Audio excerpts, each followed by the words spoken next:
Ассаламу алайкум Ларми Нохчи. Добро пожаловать на стрим, дорогие друзья. Не забудьте, кто не подписался, подписаться и ставить лайки. Баркал, спасибо всем.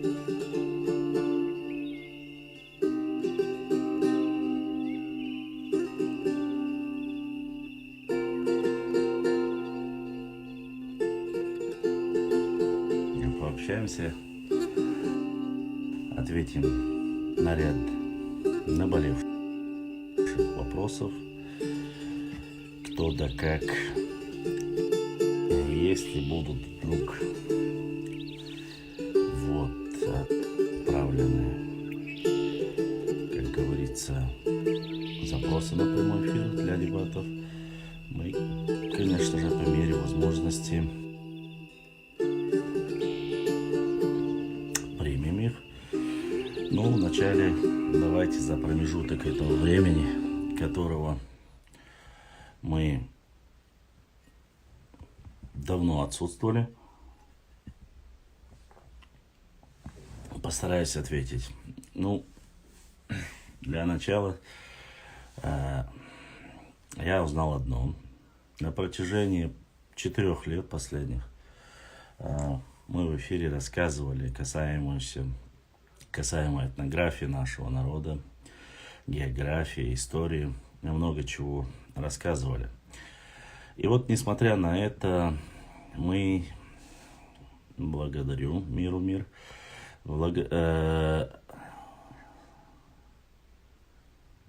нет, к сожалению, это не тархон, это простая вода питьевая чистая. Как раз таки, сейчас я напишу, что в эфире, а то здесь люди пишут до сих пор. Так.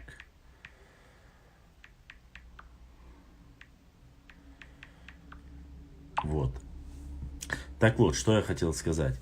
Рассказали очень много, и все равно, несмотря на это, многие люди все равно допускают, я не знаю, то ли я объясняю как-то не так, то ли что я говорю что-то как-то непонятно, но в любом случае я хотел бы вам объяснить и пояснить еще раз.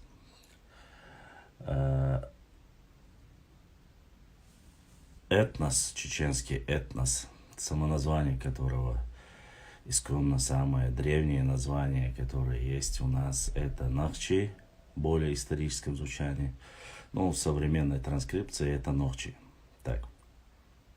Состоит и в основном фиксируется и на гербах, даже современный герб, который есть у меня на футболке, вы видите, да?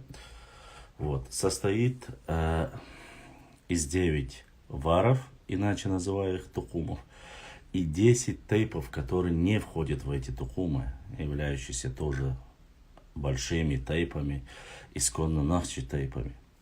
Несмотря на это, когда время от времени я закидываю ролик, минута 15 секунд, где 9 тухумов, варов, на нашем, так сказать, тухума это все-таки более арабское слово, нежели чем тюркское, как некоторые указывают. Но, несмотря на это, люди все равно пишут и говорят, почему в этом ролике нету этого тейпа, садуай тейпа, или гуной тейпа, или гендергной тейпа, то есть большие тейпы, которые тоже титульные, большие.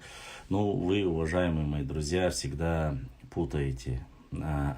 Дело в том, что каждый тухум, вар, который состоит 9, которые мы указываем, одни из больших, туда входит от 20, некоторые даже до 40 тейпов, и они во всем ролике, у меня нету ролика, если вы прямо принципиально этого требуете, конечно же, можно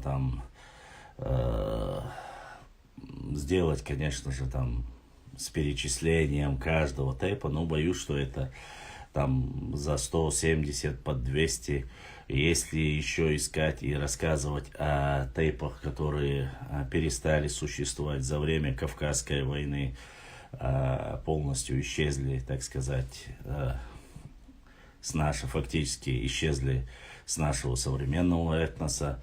Боюсь, что на это нужно намного больше времени, и споров по этому вопросу будет не меньше. Вот. Этот вопрос, конечно же, намного проще. Если вы... Я не против, пишите комментарии. Но глупо звучит, если вы знаете историю Германии, историю, там, не знаю, там, Англии, Америки, России, Украины. Разницы нету. Вы знаете историю других народов, там, более, которые государство сегодня устроено по всему миру, наиболее большие. Ну, историю своего народа вы, получается, как-то знаете не так, как хотелось бы каждому. Но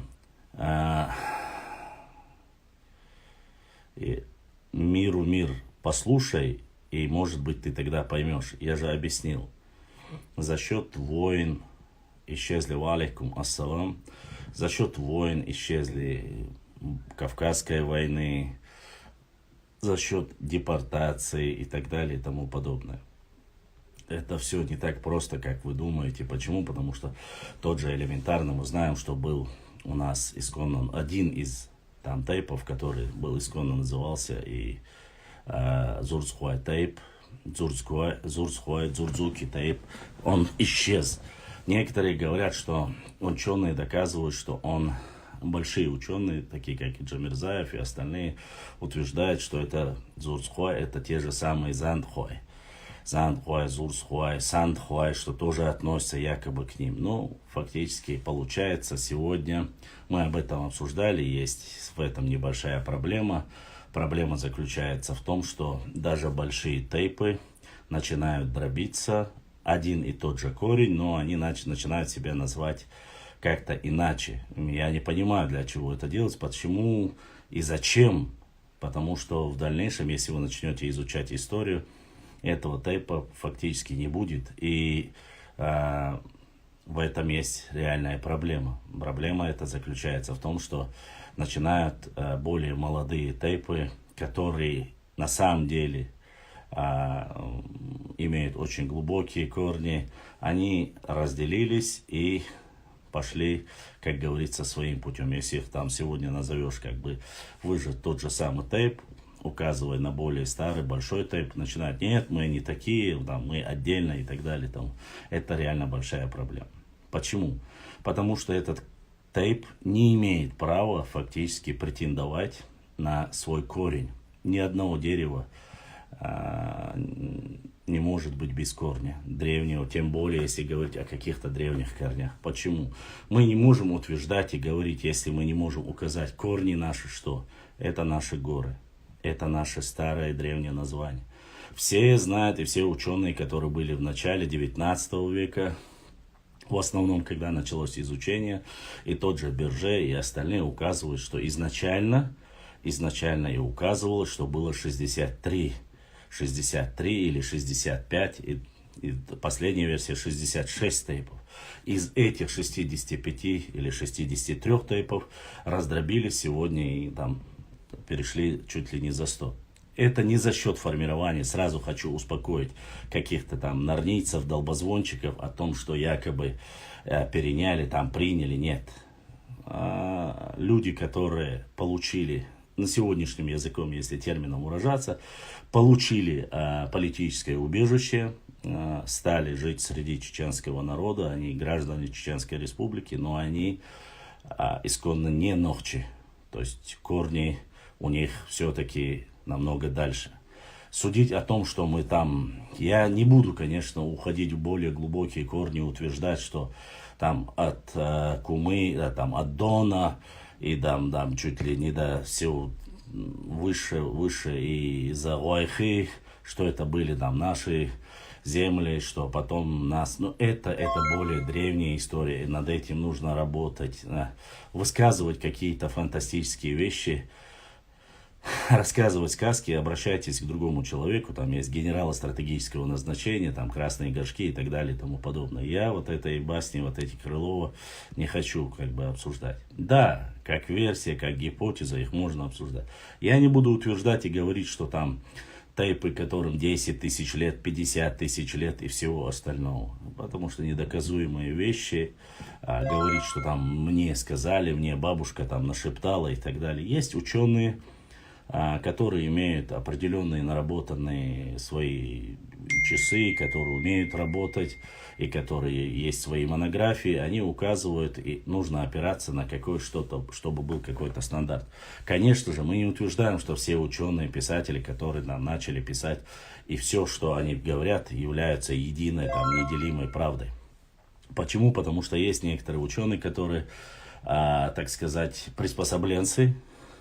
Ну и есть некоторые даже царские офицеры, которые, несмотря на всю свою ангажированность, несмотря на то, что они не ученые, что они были царскими офицерами, не являясь учеными, что они делали в это время с ненавистью. Я публикую все фактически документы, начиная от Ермолова и остальных генералов. Есть моменты, и вы знаете, что как этнос, чеченский этнос, особенно в 19 веке, нету, сразу видна ненависть. Но ученые, несмотря на это, именитые ученые того периода, даже несмотря на то, что они в Российской империи, являясь иностранцами, немцы, испанцы, французы, да и приезжающие, ищущие романтику там, на Кавказе, в этой Кавказской войне, они все-таки, несмотря на это, вырывали куски и писали правду о нашем этносе, когда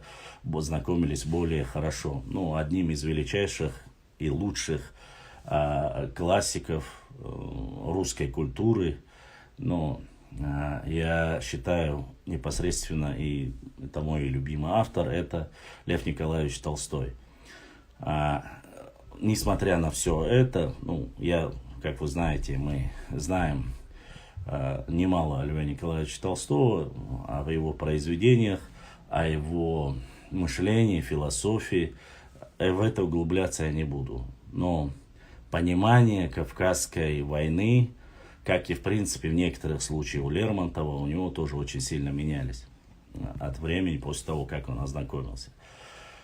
Конечно же, некоторые высказывания Дюма, который, в принципе, как таковой не побывал в глубине, так сказать, исконной, такой глубинной истории нашего народа, или не ознакомлен там более сильными историческими личностями, попытался или описал частично какие-то моменты о чеченцах. Я об Дюма старший, француз, который там был через Моздок, крепость Грозная, не могу сказать, Кизляр, Червленная, вот по этой области он, в его мемуарах, автобиографии написано, что он хотел встретиться с имамом Шамилем, но получилось у него или нет. Ученые говорят, что он не встретился. Но, однако, оставил, как говорится, след в истории и описал, описал некоторые моменты в истории. Поэтому, к чему я это все говорю? К тому, что, несмотря на все это, люди ссылаются порой, особенно нордийцы, очень сильно любят ссылаться на царского офицера, якобы который принадлежал этнически к чеченцам, не являющийся ни историком, ни этнографом. Я уже устал объяснять, и пытаются его полевой материал, якобы, который он указывал, опять же, тут мы должны верить на слово, потому что оригиналы его документов мы не видели. Описание какие-то восточной части, которая якобы там была под протекторатом соседних там Нуцалов, Хоцалов и так далее и тому подобное. Но суть не в этом. Я много раз публиковал и рассказывал вам о части, как были, как попали под влияние, как они просили у царской власти, как они получили. Хотя прекрасно понимая, что ни в 14-м, ни в 13-м, ни в других... подождите немножко. Если на Google карты поискать Ауховский район, то он находит территорию этого района с названием Новолакский. Абсолютно верно, потому что его переименовали после депортации Вольф-7М. Это все прекрасно знают. Ауховский или Аух район, исторически принадлежавший ауховцам, представителем нашего народа переименовали после депортации и сделали его новолакским. Правильно исторически его называть Ауховским. Аухуаймуах, Ауховский район.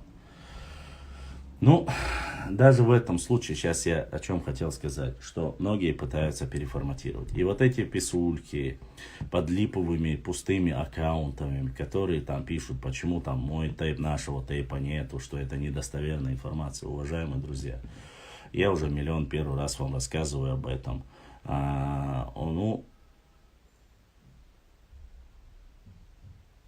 Что самое главное, если вы что-то хотите узнать, что-то хотите более полноценно усвоить для себя, вы хотя бы узнаете, какой в Тухум ходит ваш тейп, географическое расположение, где ваша гора, есть ли родовая башня и все остальное. Это будет намного проще, чем интересоваться мировой геополитикой, историей, войнами и так далее и тому подобное. Это я как бы по нашей, я более о своем родном как бы переживаю. Второй вопрос, который мне прислали за это время. Писульки, которые написаны в Проза.ру и так далее и тому подобное, которые якобы указывают, что Шатойский район якобы был создан там, ингушами и тому подобное.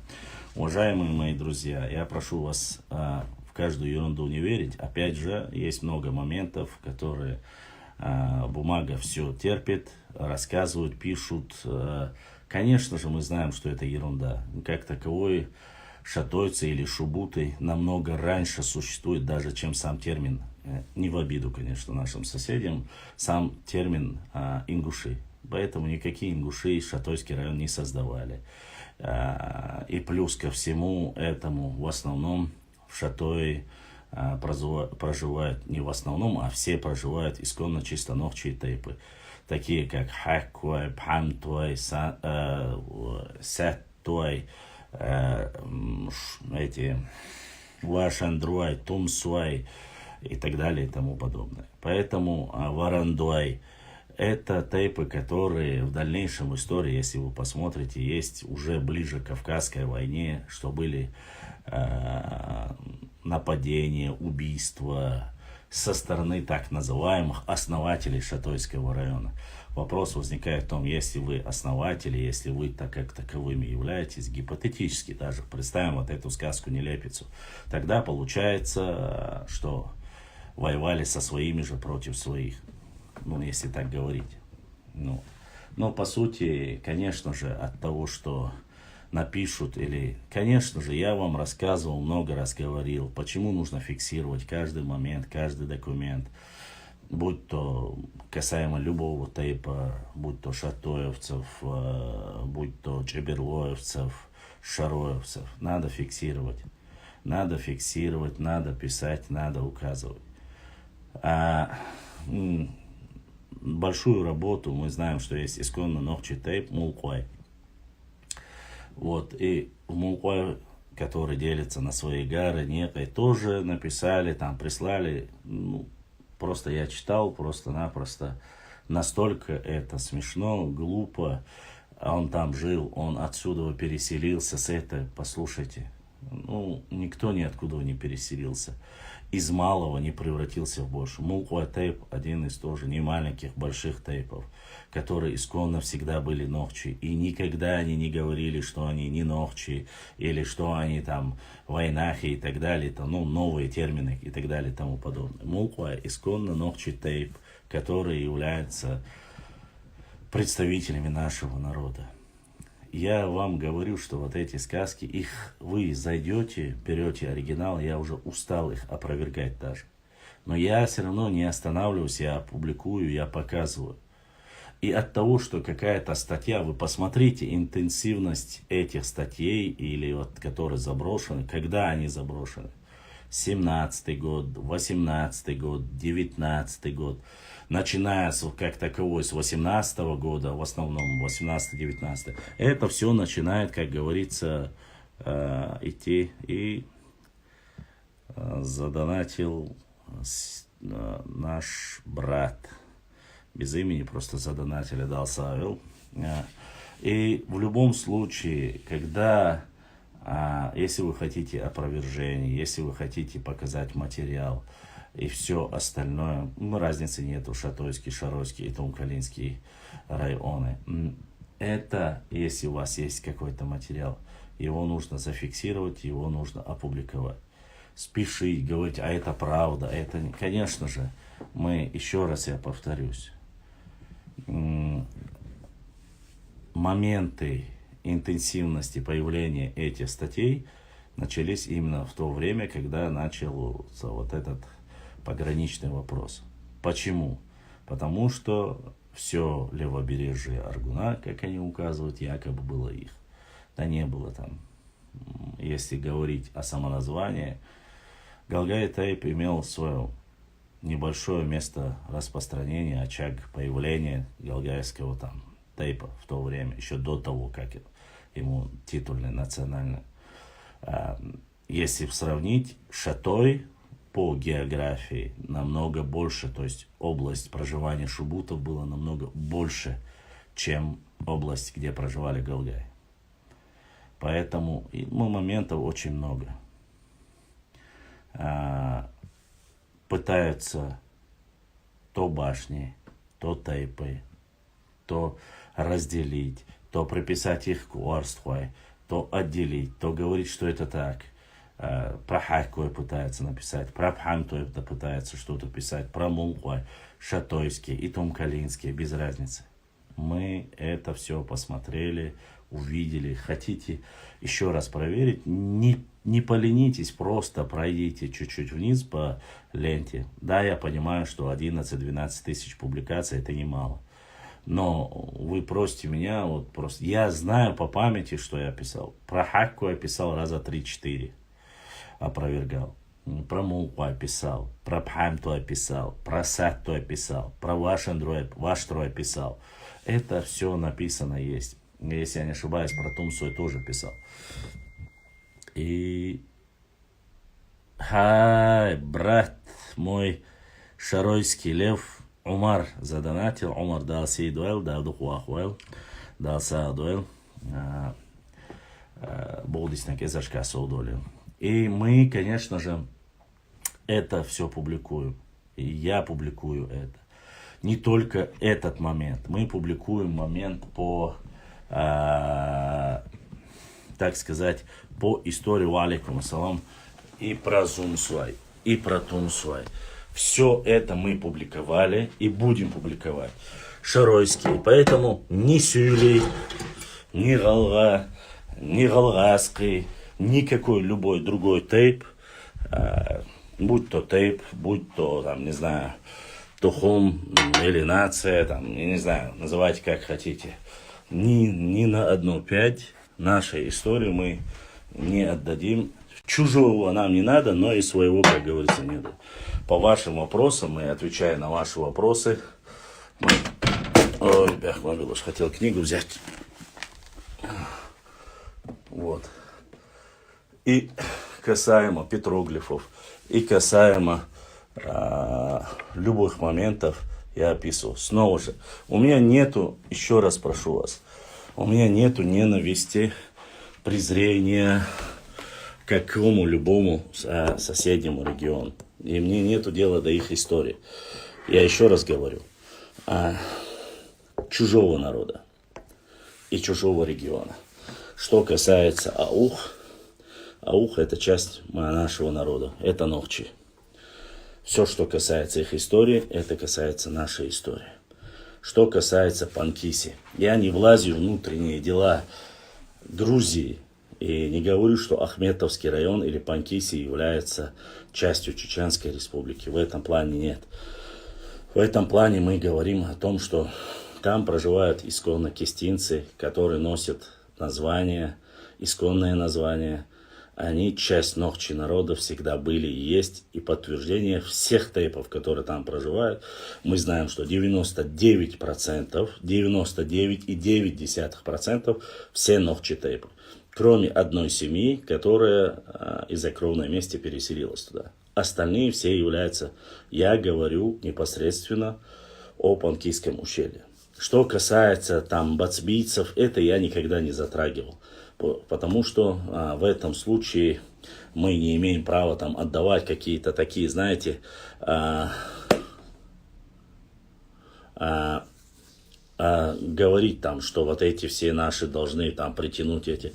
Я не буду. Бацбийцы сами пускай решают, кто из них является кем. Если половина, я знаю, насколько мы разговаривали с представителем, я разговаривал с представителем бацбийцев, молодое поколение, в основном их считают себя, они говорят, мы вообще грузины и христиане. Что я могу говорить насчет этого? Ничего. А вот кистинцы, они являются исконно представителями нашего народа, проживающие в Грузии, в Панкийском ущелье, уже на сегодняшний день на своих домах, на своей земле, приглашенные, получившие, то есть они граждане Грузии, и об истории, культуре, об их беде, языке, диалекте. Это все наше. То есть наше, потому что это часть нашего народа. Я публикую их, я публикую материалы о кестинцах, о дзурдзуках. И буду это делать. Я не вмешиваюсь в соседние государства. Или я рассказываю о истории своего народа. То же самое Аух, то же самое Урдумуах, Иордания, то же самое Хункармуах, Турция. И историю своего народа говорю. А отвечать то, что Молквай является исконно ногчетейпом, Чинхуай, Чанти является исконно ногчетейпом, Шатоевцы являются исконно чисто ногчетейпами, и Тонкал является исконно ногчей и территории, и тейпы, те, которые там проживают, включая Хильдияр, Хуай и всех остальных. Экки, исконно ногчетейп, Лам Экки и Тухум Акинцы, тоже исконно ногчетейп.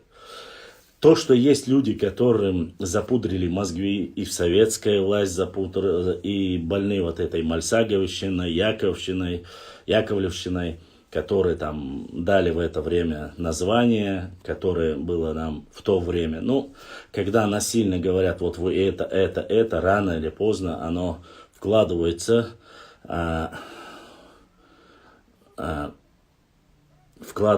как говорится, в уже подрастающего поколения, остается за ними. Вот. Несмотря на все это. Ну, честно скажу, бренд за то, что мы живем в 21 веке, сейчас любая новость расходится, есть интернет, есть социальные сети, есть эти ТВ. Вот эта Чечня, в последние 2 чеченские войны, которые были, они закрепили окончательно вот это название чечен на немецком, чечени, на французском, там, не знаю, как там, на итальянском и тому подобное. Но факт остается фактом. Ненавистное для наших предков, без разницы, чеберлоевцы, шатоевцы, шароевцы и тумкалинцы, ненавистное нам вот это название чечени или чеченцы, или осталось, шашаны даже осталось за нами, благодаря экспансии царской России, которая зафиксировала над нами вот этот нынешний бренд чеченцы. Само собой, оно не было и в то время, и Берже, и все нормальные, достойные ученые, которые были и спрашивали, опрашивая старейшин, фиксировали, они всегда говорили, писали, что есть название, которое сами себя называют Нахчи или Нахче, и оно было всегда. Ну, стоит отдать должное. Сейчас, к сожалению, изучая более древние какие-то материалы, армянские, грузинские, мы нашли эти названия, которые были и более древние названия, которые было у нас. Но, так, к сожалению, это не самоназвание, а так называли наши соседи. Будь это название дзурдзуки, будь это название кистинцы, более древние дзурдзуки, потом после кистинцы, потом после уже дальние, ближние кистинцы, и вот так вот идет дальше. К сожалению, сегодня уже и шашани, и адыгские чечаны, все есть так, как есть. Но это нам необходимо знать. Мы сами должны знать, как нас звали. А то, что Шатуай, или там Шатойский, или Уастхуай, или Мелхи, или Тирвай, это не национальность, это не нации, это не этносы, это не народы, это название наших больших тейпов, единого одного нашего народа. Делается все, конечно, чтобы оно было уничтожено, оно было замазано. Более последнее, войнюка, абастхалит, вайгар название, адитиез, вожвоз название, адитиез. Вот это отказывайтесь. Ну, так может говорить только человек, который, я не знаю, может быть специально, а может быть не специально, но пытается каким-то образом убрать и уничтожить более древнее. Не знать свою историю — это позорно. Не знать свою родину, географическое расположение, название своей горы, Тейпа, или своей, если есть своя башня, или своего родового селения. Не знать это позорно должно быть. Это должно быть в крови каждого. Потому что сегодня там ходят с этими микрофонами, проводят опрос. Если бы я бы не разочаровался в подрастающем поколении, может быть, я бы провел бы этот социальный опрос там с петличкой. Конечно, петлички этого сегодня нет, но и записал бы, просто проходя молодых людей, которые сидят на лавочке, которые могут говорить на разных языках. Я бы просто подошел у него, спросил: какой у тебя тейп, с какого родового селения, знаешь ли ты Гары, Некой, или вообще что-либо о своем тейпе. Коротко. Я не прошу какие-то дифирамбы рассказывать там и так далее. Там. Боюсь, что мы бы получили бы полное разочарование. Почему? Потому что не в тренде сегодня, к сожалению, у молодых людей не в тренде сегодня история. Да, какие-то мега-личности, которые даешь название целых районов, которые есть наклейки, благодаря настоящим патриотам нашей Родины, многие делают логотипы Шейх Мансур Ушурма из Алдов, из Тейпа Эльстаншхуай, Бойс Харбену, Байсангур Биноевский, или же Бейбулат Таймиев, наклейка, или же там, я не знаю, и так далее, и тому подобное. К сожалению, сегодня спросить о Талхиге, об Атуко, там, я не знаю, об Эски и так далее, и тому подобное, или Айса Гендергноевский, и так далее, и тому подобное. Если ты спросишь про этих людей, к сожалению, молодые люди не знают. Я даже боюсь, что, к сожалению, они даже не могут промежуточно назвать. И самое интересное, что этих людей не нужно сочинять, ну или Зельмхан Харачоевский, их не нужно сочинять. Мы не будем выдумывать каких-то несуществовавших героев, которые там взглядом сбивал 3 танка, 10 самолетов и так далее, там, или без головы мог 3 дня воевать. Этого нам не нужно. Эти герои, исторические герои, должны быть в памяти людей, как достойные представители нашего народа, которые не позорили нас, не клеветали нас, или так далее и тому подобное. Но подрастающее поколение сегодня в тренде выбирает, возможно, если спросить у кого про iPhone, каждый может рассказать: iPhone такой-то, там, новейшие технологии, новейшие компании, я не знаю, Marvel, DC, спроси, они могут сказать тебе сразу.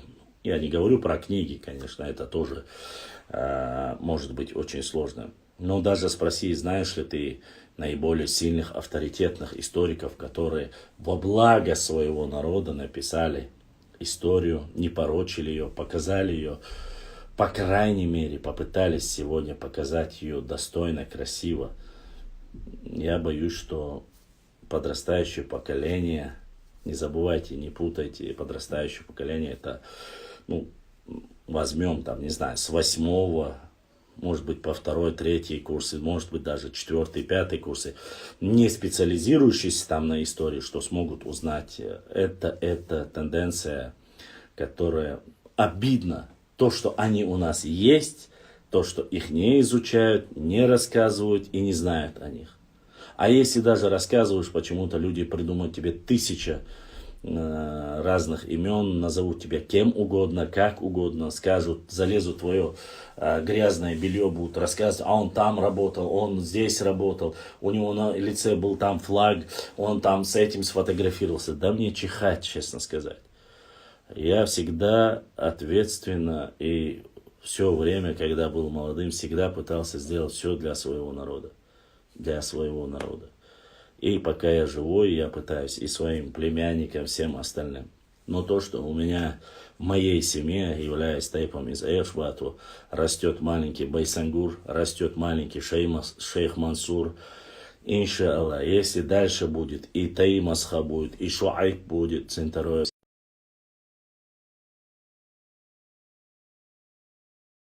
Являлись ли они мусульманами?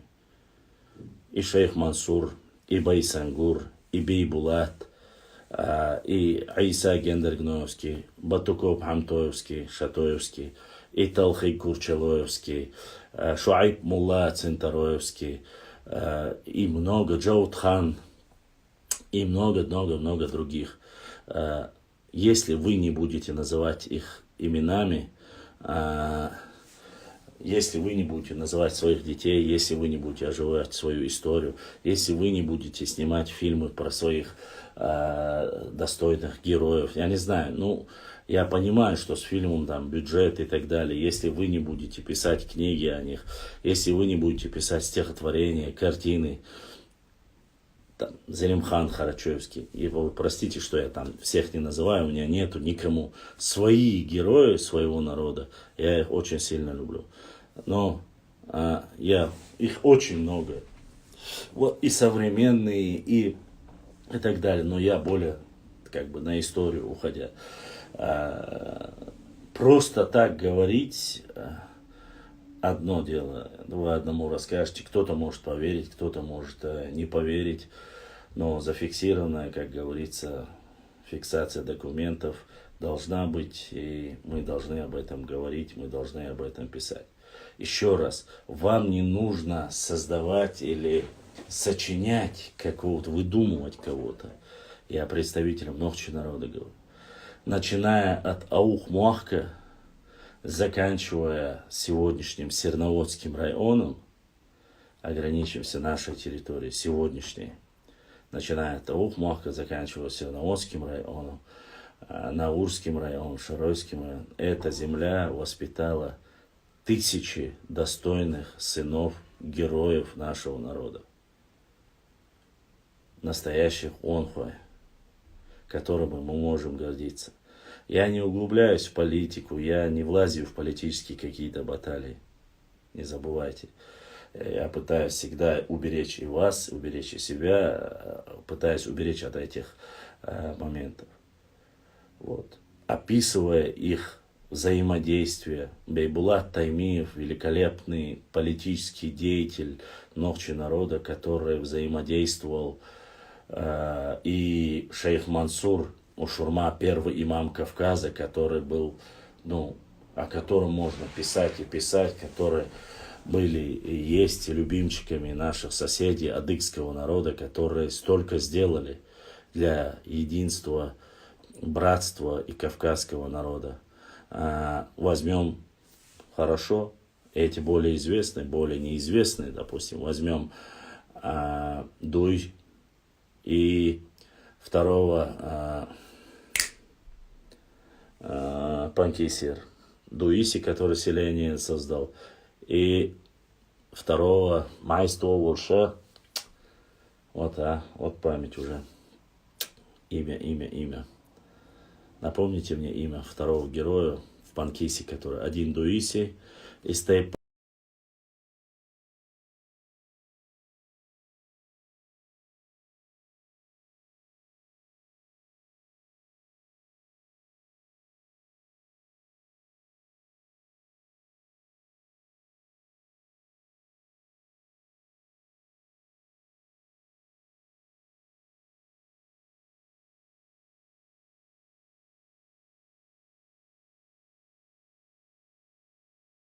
Напомните мне имя второго героя в Панкисе, который один Дуиси из тейпа Диш. Джокола, правильно, Джокола. Джокола Майстинский. Возьмем этих героев, которые были призваны князьями, грузинскими князьями, чтобы они оберегали и Грузию, и поддерживали братские взаимоотношения. Два наших тоже национальных героя. Дуй и Джокола. Один Майство, другой Дишни. Взаимоотношения с Грузией, которые поддерживали и до сих пор поддерживают, потому что сегодня там проживает, уже уехавших не будем, до 10 тысяч представителей исконно нохчи народа. Столько же возьмем Шахмурзу Окотского, представителей на сегодняшний день ауховцев, Атабаеву Мячусу Цигер, там возьмем, кто еще из знаменитых ауховцев, Цуюк и Вухшвик, тот же наш второй Ташухаж, который является из тейпа Дишни, но жил в этой области. И сколько, которые налаживали взаимоотношения между кумыками, нашими соседями, и нохчи народом. И столько этих людей, которых мы должны поднять и о которых нужно рассказать. Понимаете?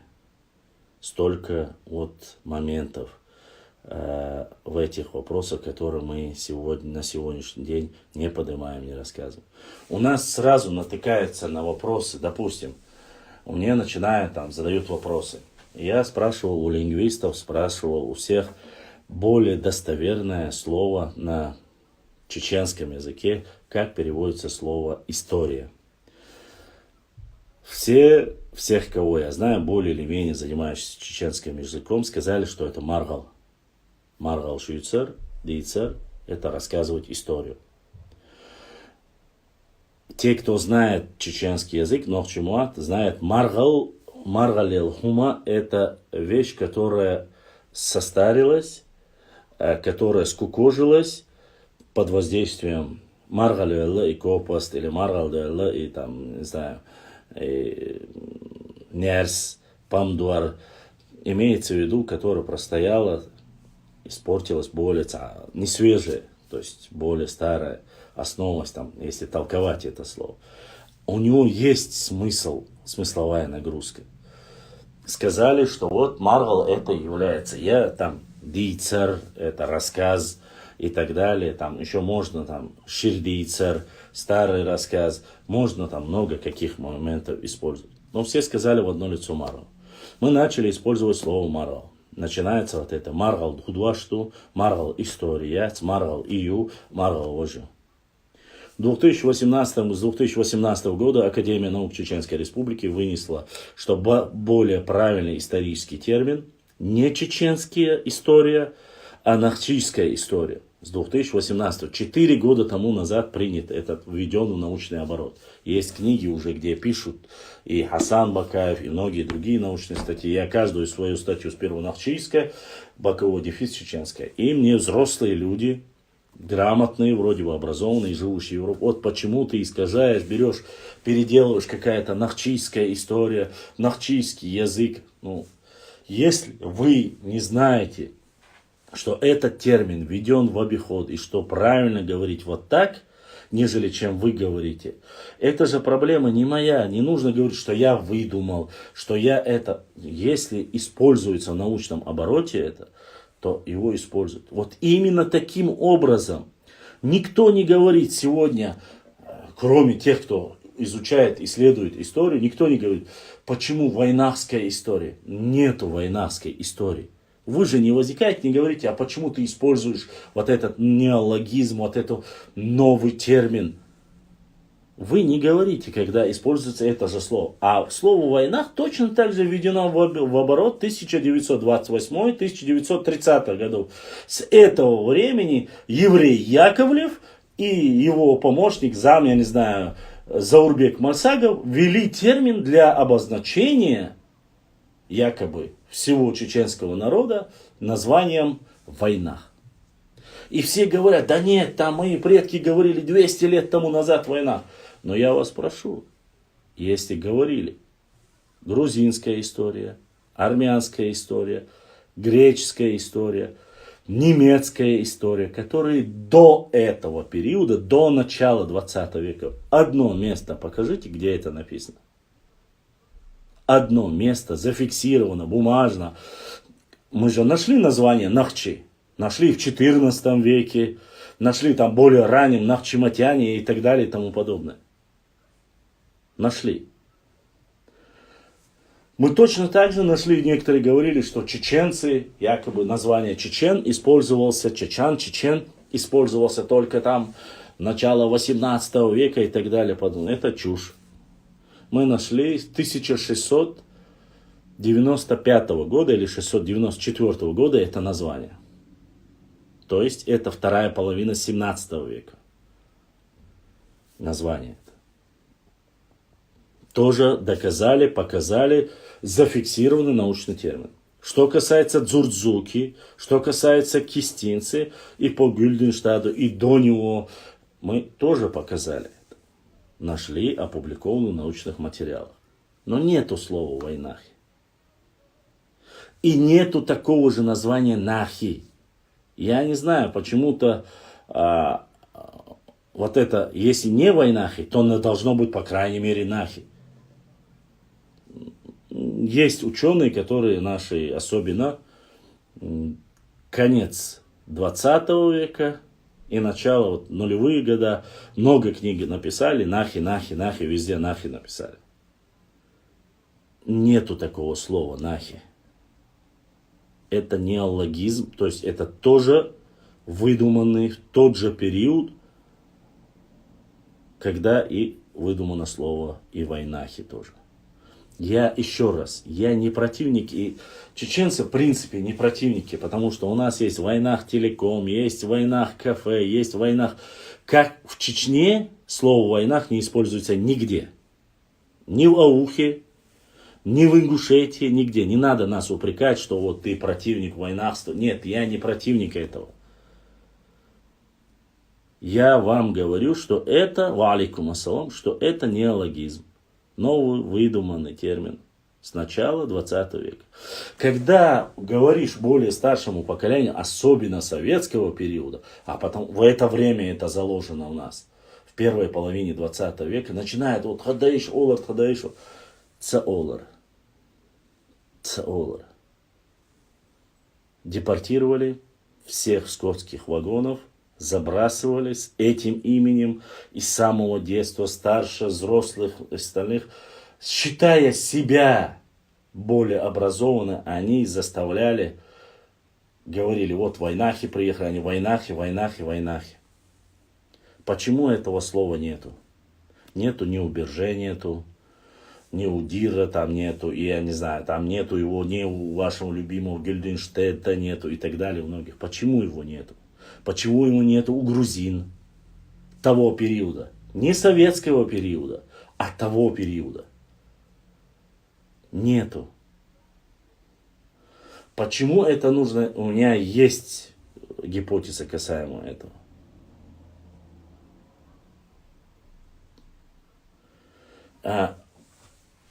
Еще раз я вам говорю. Для того, чтобы убрать, размыть исконные названия и разделить, носятся вот эти названия. Чтобы люди ссорились из-за названия Нахи, чтобы люди ссорились из-за названия Войнахи и так далее и тому подобное. Вот такие же писульки закидывались, якобы шибуты не хотели быть там чеченцами, они себя не считали и так далее и тому подобное. Но, уважаемые, в 17 веке, когда галгаи откололись от чеченцев, последние, ну, по крайней мере, некие Боров и так далее, и многие об этом и говорят, и с полевого материала, когда галгайцы сказали, мы отдельно, шатойцы не соединились, а на этом Мехкеле были и шатойцы, между прочим. Там было 3 тейпа больших, ну, тейпа не скажу, имеется в виду вара, которых позвали, которыми начали обсуждать, якобы являются или не являются они представителями этого. И шатойцы сказали, мы исконные Нохчи, и остались в составе Нохчи народа. Не откололись. В то время они могли точно. А что вы касательно вот этих писулек, которые якобы старшины подписали там договор, еще раз вам говорю, эти договора в основном и сами эти же офицеры писали, и шатойские старейшины, не длились и 3 дней. Потому что брались аманаты, потому что брались огромное количество, забирали детей и так далее и тому подобное. Подписывались договора. И чтобы селение оставить целых, разные люди, чтобы не было войны, кто-то кого-то сберечь, конечно же, соглашались. Я не говорю, что это плохо, я не говорю, что это хорошо. Но основываясь на этом, вот якобы они подписались, а вот остальные не подписывались. Нет, ну кто-то подписывался, кто-то не подписывался. Кто-то хорошо принимал имама Шамиля с самого начала, а кто-то до последних дней не сильно его любил. Ни его наибов, кем бы они ни были. И эта история тоже говорит. И что ненависть была к этим чеченским наибам, которые были за Шамилем, это тоже говорит. Многие не фиксируют этого. Кто-то у нас до сих пор сторонник Шамиля, кто-то у нас до сих пор не сторонник Шамиля. И вопрос Гойтмир, который был из Гендергно тейпа, который, когда пришел имам Шамиль, который закурил трубку, зашел Байсангур, имам Шамиль, и когда вот этот диалог произошел, встал Шамиль, уже зная, что начали западная часть чеченской из Малой Чечни отказываться, он ушел. И Байсангур Биноевский не осудил этих людей. Он встал и ушел. Он не сказал ничего представителю своего народа. Но поскольку он дал клятву идти с ним до конца, он встал и ушел. И он прекрасно понимал, почему вот это дробление и деление уже начинается. Почему потихоньку чеченцы начинают отказываться. Начало разговора, когда выбирали имама Шамиля, имамом Чечни и потом уже Дагестана, он был сперва имамом Дагестана, а потом уже, когда после Ахульга он стал уже только 4 человека, стал потом Чечни и Дагестана.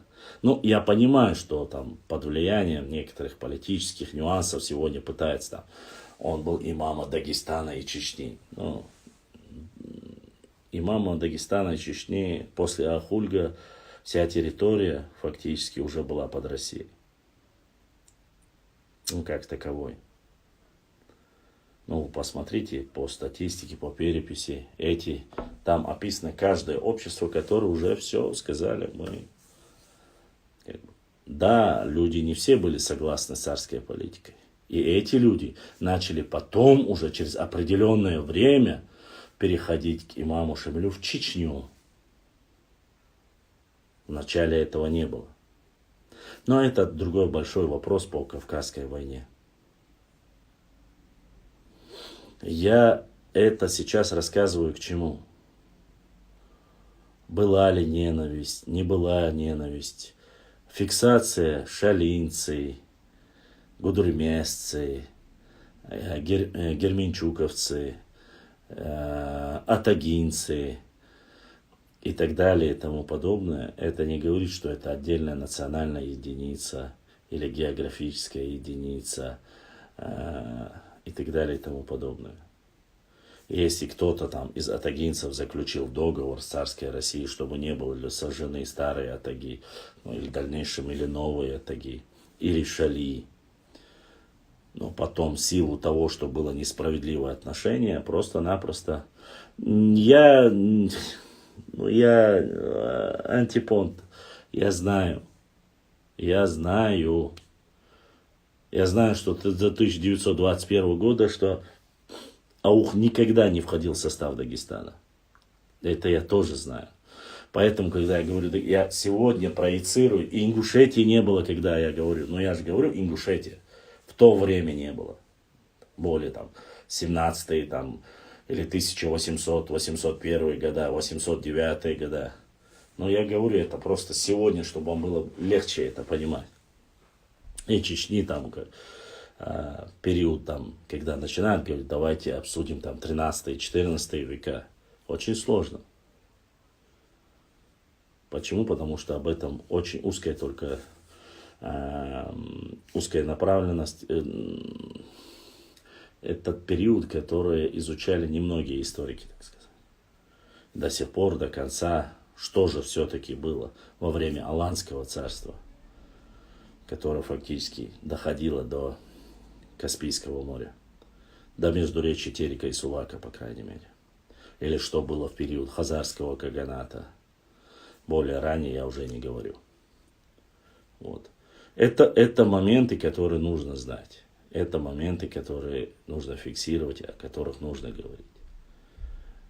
Единицы люди, которые до конца остаются подписанными и рассказывают. Ибрахим, если есть вопросы в Ютубе, я не знаю, сколько у тебя там человек, сразу задавай. Можешь задавать и передосить. Ибрахим, задай вопрос, как называлась территория нынешнего Дагестана во время имамата? Антипонт. Я знаю из устного названия Дегист Ошхала Цунахцуайна, но Дагестан Оша Сунцахеза. Дегист Ошхала. Мы не можем сказать, что вся наша территория тоже называлась. Она называлась по Шар, там, Ичкерия, Искер Халили, Шар Халили, Шют Халили, Чебер Халили. У них названия были по своей части, где проживало определенные тейпы. Вот. Поэтому 20 человек. Но если будут вопросы, так передавай. Поэтому говорить однозначно. Но вы не забывайте, что я не могу вам сказать однозначно, там полное название Северо-Кавказское Эмиратство там, и так далее, там, и тому подобное.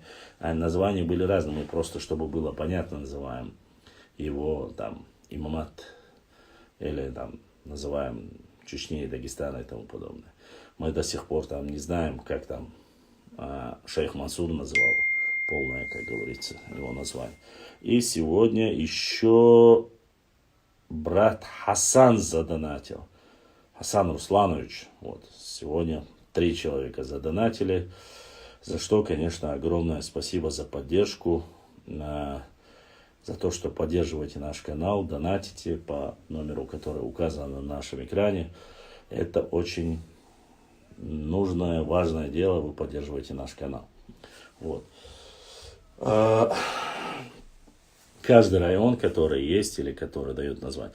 Очень много людей, которые последователи сегодня пытаются как-то с нас копировать, рассказать, там, пытаются вот то, что мы делаем, переиначить на свой лад, рассказывать. Еще раз говорю, мне нет дела до соседней истории, то определенное время взаимодействия. Мы можем это обсуждать по мере поступления вопросов. Я отвечаю на вопросы. Сказки сказками, там, географическое направление, то есть расположение, где и кто жил, как назывался, они и в тот период, нельзя сказать, там, если было общее название Кавказ, если грузины называли везде, где проживали чеченцы, это Кистетия или Дзурзикетия, то, конечно же, Башлам имамом чего называл Шамиль в то время, если Дагестан основан в 1860 году после сдачи Шамиля? Еще раз повторюсь. Имамом вполне возможно, только имамом его назвали, там, не знаю, чеченцев. Я не могу сказать, что там его назвали имамом Нохчи и Сюли, понимаете? Я не могу сказать. Оно полное название, посмотрите, как там, более длинное, чтобы это не назвать имамом Чечни и Дагестана, использование, чтобы было проще. Даже то же самое название. Тухум взято откуда? Тухумы вообще, как многонациональная республика, вот соседняя, Дагестан, мы на сегодняшний лад говорим, использовались там. Но историки и этнографы того периода взяли и перенесли его на Чечню тоже. Но если в Дагестане это все разные национальности, в Чечне, которые являются единым народом, они попытались точно так же географически разбить эти тухумы. То есть здесь ичкеринцы, там шаройцы, там чеберлойцы, там шатойцы, там и так далее и тому подобное. Какие народы и какие территории нынешнего Дагестана были в составе имамата? Но аух, андийцы, каратинцы. Ну, и карту я опубликовал, если не ошибаюсь. От Цигардук и Ха Адам, как раз таки Дек Астару говорили во времена имама Шамиля. Дек Астарду, это особенно сохранилось, мы знаем это по полевым материалам, поскольку уезжая в Иорданию, Турцию, Сирию, Египет и Ирак, представители нашего народа зафиксировали и увезли отсюда вот туда это название. Они говорили, Декаст Юцадор Дуэй. Вот. Что касается, что название появилось в 1800, там, они говорят, там назывался «Страна гор» и так далее и тому подобное. Она называлась, есть много карт, на которых написано, что она записана как Лезгистан. Именно Лезгистан написано. Видишь, Башлам, простые вопросы ставят в тупик, кем был вообще. Нет, Антипод, ты неправильно понимаешь. Но смотри, есть место, где полными, то есть до имама Шамиля, что вся территория Дагестана записана как Лезгистан, Леки, есть записано албанцы, Леки и так далее и тому подобное. Есть много карт, на котором между черкесами и тем же даже Дагестаном, более ранний период, просто ничего. Территория не записана ни за Черкесией, то есть за нашими братьями, достойными соседями, адыгами, ни за леками, нашими братьями, достойными соседями. Эта территория не зафиксирована. Она пустая, она не зафиксирована, и там нету ничего. То есть есть реки, есть даже некоторые названия есть. А вот как государство или как название, этого нету. Есть Кистетия, есть Дзурзукетия у... Алейкум ассаламу рахматуллахи ва баракатуху всем моим ауховским братьям. Welcome из Ауха. Эфир, ссылка, дай сяхайта. Эфир, ссылка. Чинху, хангят ба, осмоят, я вроде бы везде написал, а вот так сам не могу. Это место пустое. Но это не обозначает, что мы в это время не существовали. Нет, они прекрасно знают. В этот момент есть и которые убрали, которые скрыли. Воинцаху шхилтарлои, кайлякин хилтарлои, воинтаганешдина и яиц и ханна. Мы не можем его просто-напросто рассказать. Более подробно мы не можем рассказать. О каких-то национальных героях трудно очень. Башлам, почему, по-твоему, в чеченском языке нет звуков дз, дж, т?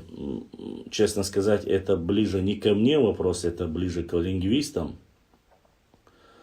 Это ближе Азамат, может быть, знает. Я точно знаю, почему не было ф. Вот, потому что в нашем языке или в нахском языке его не было. Я гостем. Вот, поэтому я знаю, что многие люди спекулируют на тематике, особенно там Панкиси, Ауха и других моментах. Но об этом нужно знать. Я не о раннем периоде, я о ханствах, пашалыках, княжествах и по существу разных государств. Но извини меня, сегодня многим антипонт не нравится говорить, что до определенного времени, валикум ассалам, что нынешний Дагестан, большая его часть была под персидским влиянием. И говорят, это не так, что мы были свободны, мы отвоевали, мы наказали Надир-Шаха и так далее. Начинают рассказывать. Я не вмешиваюсь. Да будь там каждый говорит, что там убил этого, наказал Надир-Шаха и тому подобное. Я не против. Это ваша история, говорите, что хотите. Однако, когда говорится о Петре Первом и о его завоевании, когда он первым пришел в Чеченский пролив, неподалеку прошел от острова Чечень, пришел, и где ему дали сопротивление, опять же, чеченцы, которые проживали в то время между речи Терека и Сулака до самого Каспийского моря. Совместно в некоторых источниках говорится о том, что с ними были и кумыки, опрокинули его войска, наказали. В то время он не шел воевать с чеченцами или с кавказцами. Он шел наказать и отвоевать эти земли от персидского владычества. Почувствуйте разницу. Были это пашалыки, были они под турками, или они были под турками или персами, вам решать. Потому что это не наши звуки и никогда не было. Заметьте, я не сказал, что они наши, и утверждал это. Я сказал, что это не ко мне, это к лингвистам. Вот. Что еще хотел? Давайте тогда по вопросам, задавайте вопросы, и мы ответим. Что касается остальных тейповых делений, любой человек, это касается к нам, чеченцам, нохчи и войнахам, которые некоторые тоже используют. Хочу, чтобы вы знали. Я обязательно опубликую в ближайшие дни, я надеюсь, еще разоблачение, где начали уже писать карабулакский народ и карабулакское государство и так далее. Там. И каждый разную эту тематику. Нету никакого и никогда не было ни карабулакского, ни Тейроевского, ни Мелхистинского, ни Акинского, ни Шубутского, ни Чеберлоевского, ни Тумкалинского, ни Шаройского, ни Ауховского народа никогда не было, как и нету ни языков таких и тому подобное. Не забывайте об этом. Когда вы начинаете рассказывать, знайте, что любой человек, которому вы будете рассказывать эти бредни и сказки, может вас 5 секунд разоблачить и сказать.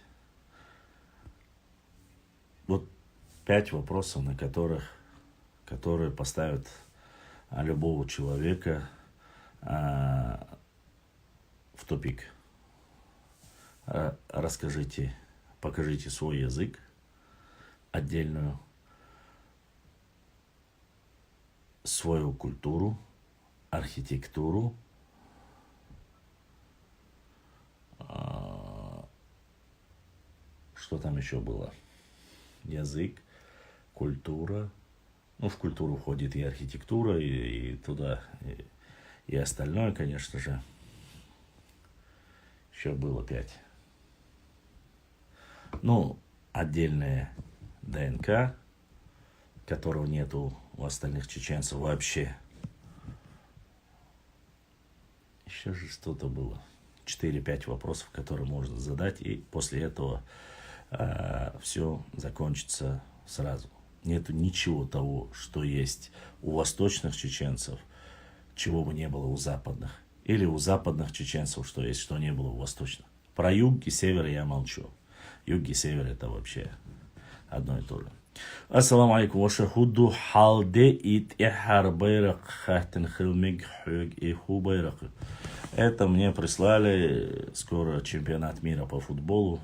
Это прислали, ну да, одежда, там, само собой, из Германии. Брат Ибраим прислал. Башлам, давно заметил, что мои лайки исчезают под твоими публикациями. Наверное, у многих так исчезают. Я не знаю, брат. Это вроде бы жалобы нету. Комментарии, в комментариях еще разные, 5, 6, 7, ну, на каждый по одному смайлик, щеквал хажа, они, если не отображаются твои лайки, брат, значит у тебя связь плохая, или VPN посмотри, обновите, зайди из другого государства, выбери VPN, и можно поставить. Потому что я могу и написать, и ответить, если не заблокирован. Я никого из вас не заблокировал, поэтому спокойно с вами общаюсь. И подписан на всех, начиная от Аух Медиа, Панкиси Лайф и всех остальных. И смотрю, читаю, публикую везде. Начиная от Ауха, Панкиси и чеченская, общая всего республиканская история, как бы говорится, все это печатаем, показываем и не оставляем по этой тематике ничего. Я не знаю, но у меня в последнее время и подписчики тоже начали странным образом пропадать, имеется в виду, я не знаю, вроде бы все свои, и Инстаграм лагает, сказать не могу. Это 100% глюк Инстаграма или VPN. Это VPN, походу, ваша. И хал вашему инял вариант театр Инстаграме, цане. И очень гюаель отдых, когда много новых, которые, чтобы смотрели нас подписчиков, халца. И на театр вашему исрел. И тем юаич вообще, чтобы можно было. Я не знаю, я печатаю, я публикую. В принципе, я себе мало как бы выставляю в основном, иногда, чтобы не банили нас, не блокировали. А так в основном все закидываю интересное, касающееся нашей истории, культуры там или что-либо. Ну, ваши запросы, ваши вопросы, я на них отвечаю. Вот сегодня, прежде чем начать, за полчаса я отправил в Твиттере, Инстаграм на 2 наших страницах, Телеграм, Фейсбуке. То есть я везде, кроме ВКонтакте, везде отправил, что у нас будет эфир. Указал Инстаграм. Многие почему-то, может, чуть позже, и в Ютубе тоже, чтобы Ибраим, благодаря сегодня, не заснул наш брат Ибраим, и нас транслируют в Ютубе тоже. А так, я не знаю, вроде принимаем, работаем. У меня иногда показывает слабый сигнал, но я место локации чуть-чуть передвигаю, чтобы можно было с вами провести эфир, чтобы можно было поговорить, и он налаживается, как говорится. Вот. Вот, отвечаю, где-то я, на каком вопросе я как-то остановился, я уже не знаю. Задавайте вопросы, и мы продолжим. А то я все рассказываю, я не знаю, вам это интересно или нет, и может лучше отвечать на ваши вопросы, задавайте, и мы ответим вот, по мере возможности. Только не вот этих контропераций, спецопераций, вот туда я ничего этого не знаю, имеется в виду. Я в эти дела не влазю, я по истории, все, что касается нашей, как говорится, истории, этнографии, географии, наше, свое родное, как говорится. В политику я не лезу. Вот. Задавайте вопросы. Если есть, конечно.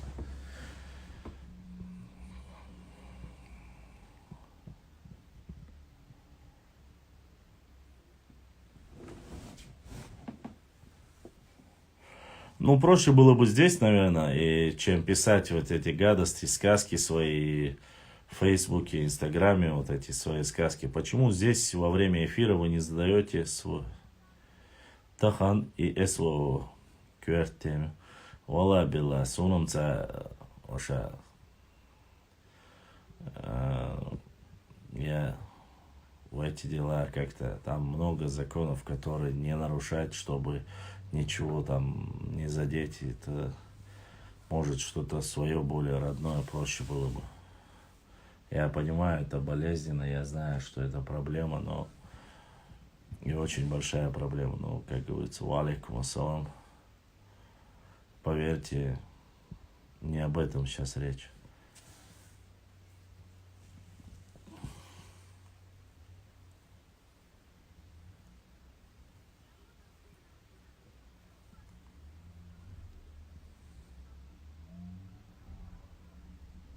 Но Аух был присоединен к Дагестану вроде нет, в 1921 году он был присоединен. Ассалам алейкум, ночи, и всем братьям мусульманам ассалам алейкум. Ва алейкум ассалам ва рахматуллахи ва баракатуху.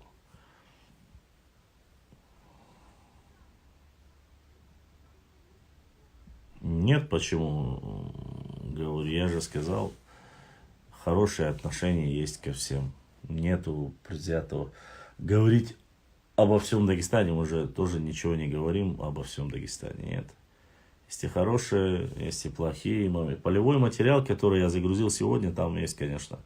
Когда сюили заселились на наши земли до Каспии, откуда они пришли?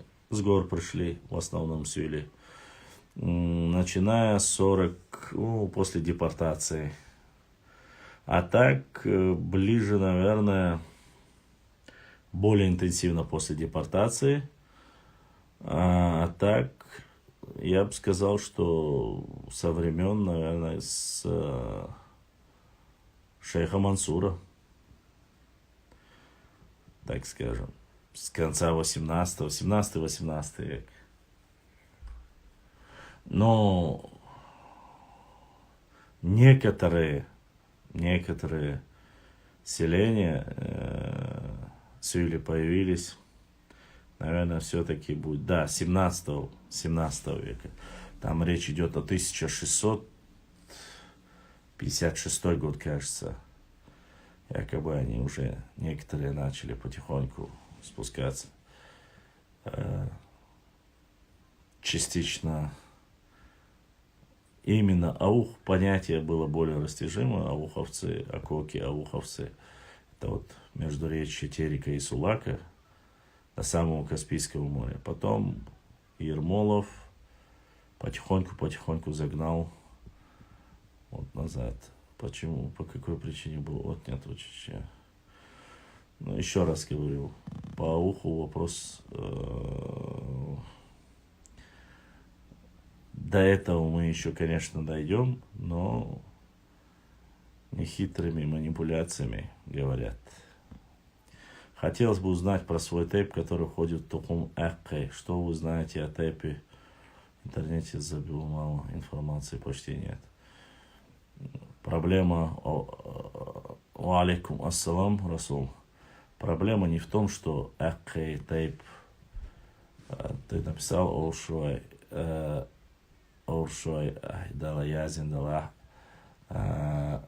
Самое главное, что этот тейп является, алейкум ассалам, что он является исконно чисто ногчи тейпом, что они живут на своих землях, откуда переселились, когда пришли разные, говорится в некоторых местах, 17-го, 18-го. Опять же, вот тут у меня возникают вопросы, которые говорят, там, в 18-19 веке якобы не давали им принять ислам. Западная часть была более язычники, они хотели принять ислам. Их притесняли, земли было мало, поэтому они переселились. Подождите, переселились на какие земли? Прямо там райские сады, что ли, и так далее. Там, с чего взяли? Западная часть Чечни – прекрасная плодородные земли. Красивая часть нашей Родины. С чего им вдруг нужно было оттуда уходить или оттуда прищемлять? Ну да, конечно, экспансия была со стороны там севера, северо-запада. Но это не говорит, что только оттуда. Экспансия была и со стороны Астрахани, со стороны Каспийского моря. То есть это ложь. Во-вторых, когда говорим о Шахмурзе Окотском, это 16 век. И в то время акоки, аки, акисы, ауховцы проживали в этой местности. То есть автоматически вся ложь и сказки, которые говорят, что якобы в 19 веке только там были переселены, это чушь собачья. Кто в курсе замглавы Дагестана, чеченец? Нет, не знаю. Читал эти разговоры в дагестанских, недоброжелательных, в основном, пабликах. Я не знаю, кто ты, Вольфор 7М, и для чего ты там пишешь это, для чего ты провоцируешь ты или нет, но мы не знаем, замглавы Дагестана чеченец или нет. Вот. Однако, хочу сказать, что ауховцы на протяжении 500 лет или 1000 лет живут на своих исконных землях. И когда они поселялись, там не было никого, ни одной живой души. Ну, кроме пару домов, которые проживали андийцы, которые были в верхней части. Все. Больше никого не было. Одни глухие леса, вот, и дичь. А то, что проживали до самого Каспийского моря, это понятное дело. Дальше. Я слышал просто башлами, что дагестанцы были против того, что... И я точно так же слышал из пабликов дагестанских, читал, якобы, что он там продвигает что-то. Но это чушь собачья, конечно. То Булейса Расайтиева, нашего национального героя, спортсмена, они обвиняли во всех грехах. То Артура Бетербиева они обвиняли во всех грехах. То теперь, видать, очередь дошла до этого чувака. Есть он там или нету, я не знаю. Наш главный населенный пункт в горах Ушкалой, ранее Аушрой. Я не могу... Аушрой, скорее всего, это из личного имени Ауш, довольно распространен. Абсолютно правильно. Не Испах.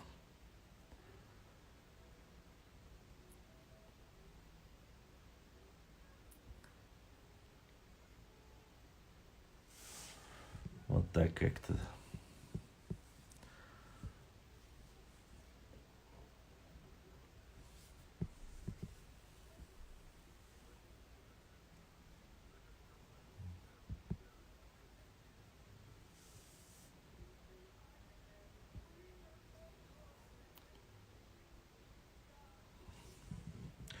Вопросы, Ибраим, есть вопросы? Задавайте вопросы. Неужели за такое время у вас не набралось вопросов? Ничего такого.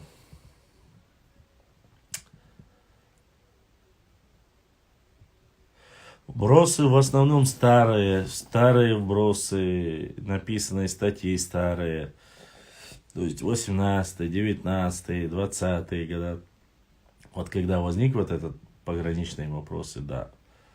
Новые запросы и комментарии, писульки, которые есть, я вам опубликовал буквально недавно. А сейчас, особенно вот когда возник этот вопрос в Дагестане, начали писать под дагестанскими никами, поменяли, кто-то поменял, кто-то нет. Да, конечно, конечно. Ну и вообще, эти земли, которые сегодня приписаны к Дагестану, Северный Дагестан, а эти все земли до самого Кизляра, даже дальше Кизляра, принадлежали не кумыкам. Они принадлежали, в основном, они относились к нагайцам. Нагайской степи относились. И они были их вотчиной. И некоторые карты прямо указывают, что это Нагайская степь. То есть по левую сторону Сулак, левобережье. А правобережье это уже было Шамхала-Тарковский, земли Шамхала-Тарковского за кумыками. Как зрение, Айстаймер. Зрение чуть-чуть более или менее стабилизировалось, нормализовалось. Читать могу, но я сейчас чуть меньше читаю. И Тарумовка, Нагайский район входили в Грозненскую. Абсолютно верно. Абсолютно верно. Грозненская область, там большой выход был на Каспийское море. Мне особенно нравится, как говорит, дагестанские земли, Шилковской район передали чеченцам. Вот этот термин меня, конечно, вообще убивает. Когда передали? Кому? Когда он был Дагестаном? Он никогда не был Дагестаном. Раньше он не был никогда Дагестаном. Грозненской областью был. Дагестан вообще, карту, если вы посмотрите, после того, как расформировали Терскую область, после того только начал Дагестан прибавляться и расширяться все дальше и дальше. И никогда он не был, ни Аух не был, ни Кизляр не был за ними. По Тереку вообще мало было других национальностей. Вот. Да, были степи в основном за нагайцами, но Ногайская степь и Ногайские земли были очень большими. Извините, до самого Пятигорья доходили их земли. Начиная вот с этой области, там, грубо говоря, от Кизляра и заканчивая в Пятигорьем, были Ногайские степи, и за нагайцами есть некоторые карты. Ну, сократили, сделали их. Сейчас это и не титульная нация, их вообще мало, как таковой. В Чечне осталось, но как бы не под физическим. Новчи приложили максимальные условия, сделали для них. Они живут в своих 2 или 3 села у них. Мечети построили, дороги проложили. То есть все делают для своих граждан Чеченской Республики, нагайцев. И относятся к ним, как бы, они, у них свой культурный центр, свой язык, и никто ни в чем не ущемляет их. Ни их не ущемляет, и небольшое количество кумыков, ни их не ущемляет. Никого здесь не ущемляет. Да, и терские казаки остались. Ну, не так много, но есть. Это как бы из 98% всех чеченцев, вот эти процента 2-3 здесь проживают кумыки, нагайцы и так далее. Лялям Балаев, нагайцы пришлые же. Лялям Балаев. Под понятием пришлые сейчас можно много чего говорить. Ну, смотри, с какого периода ты говоришь. Но если ты говоришь 1221-1222 с 13 века, то да. Или кумыки, которые в X веке пришли, тоже да. Там 10 некоторые говорят, некоторые 7 говорят, некоторые 14 век говорят. Ну. Каким именно дагестанцам, если слово дагестанцы является обобщенным? Я не понял вопроса, Расул Альдеев. Бабаюртовском, Хасавюртовском, Кизельюртовском, или Кизлярском будет правильно, проживали. Ранее. Я же говорю, эта местность называется Междуречье Терека и Сулака. По этой местности проживала. Их потом вот загнали. И самое интересное, что я вот посмотрел последнее количество переписи нашего соседнего региона.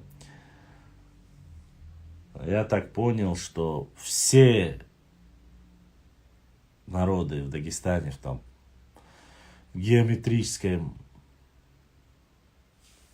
исчислении размножаются, становится все больше и больше, кроме ауховцев. Ауховцы как были, так и остаются стоять чуть ли как с 70-х, 80-х годов 99 тысяч они были, вот так же 99 тысяч. То есть ауховцы вообще не размножаются, остальные все размножаются.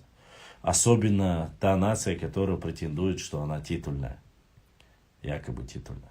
Остальные все там смотришь, в принципе, нет. Ну, это как бы, конечно, не знаю, статистика это такая наука. Каждый может писать, что хочет, как хочет.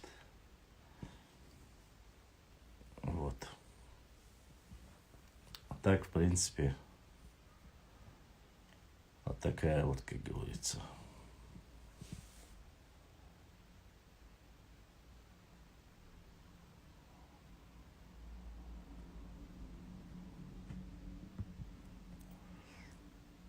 Задавайте вопросы, если есть. Если нет, то мы, наверное, дадим вам тоже. Они специально так делают. Там как минимум, ну, то, что их почти под 200 тысяч, это известный факт. От 150 до 200. Башлам аварцы являются пришлыми? Нет, не являются. Аварцы не являются. А вот если бы говорили авары, то они являются. Башлам, есть ли в России исторические материалы, которые недоступны людям просто? Есть.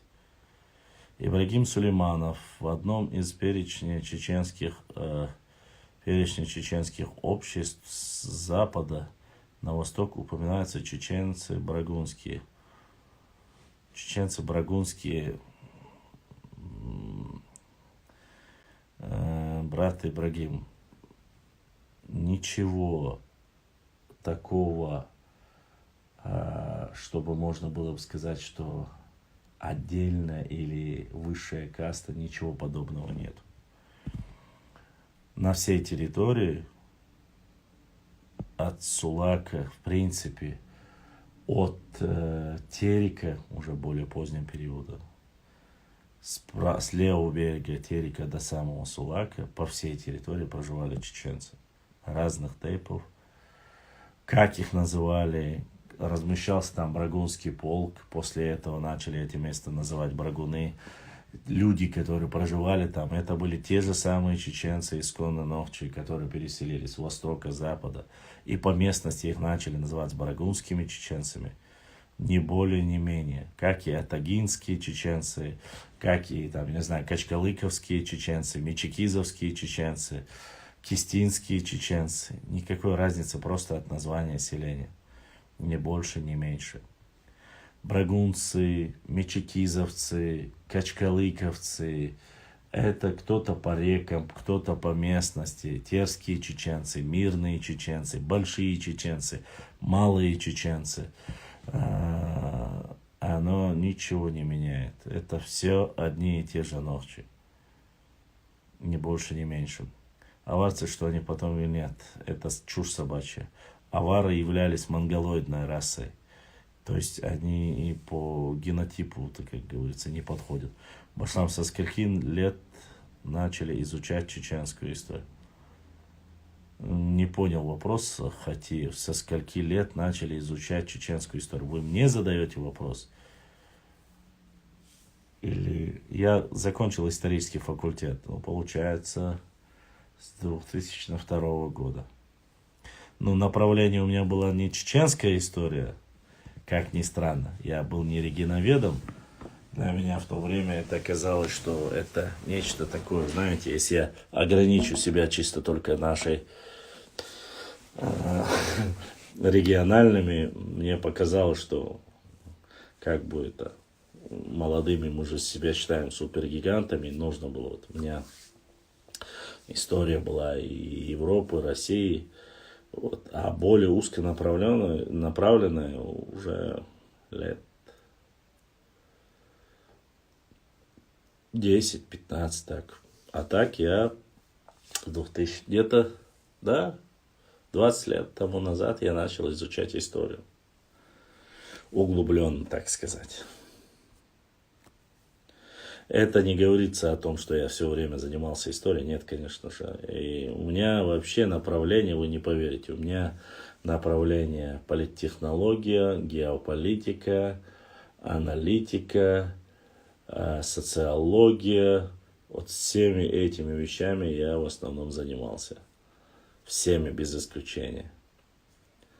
Так что у меня больше, конечно, политический, но я знаю, что политика вещь, конечно, такая не очень хорошая.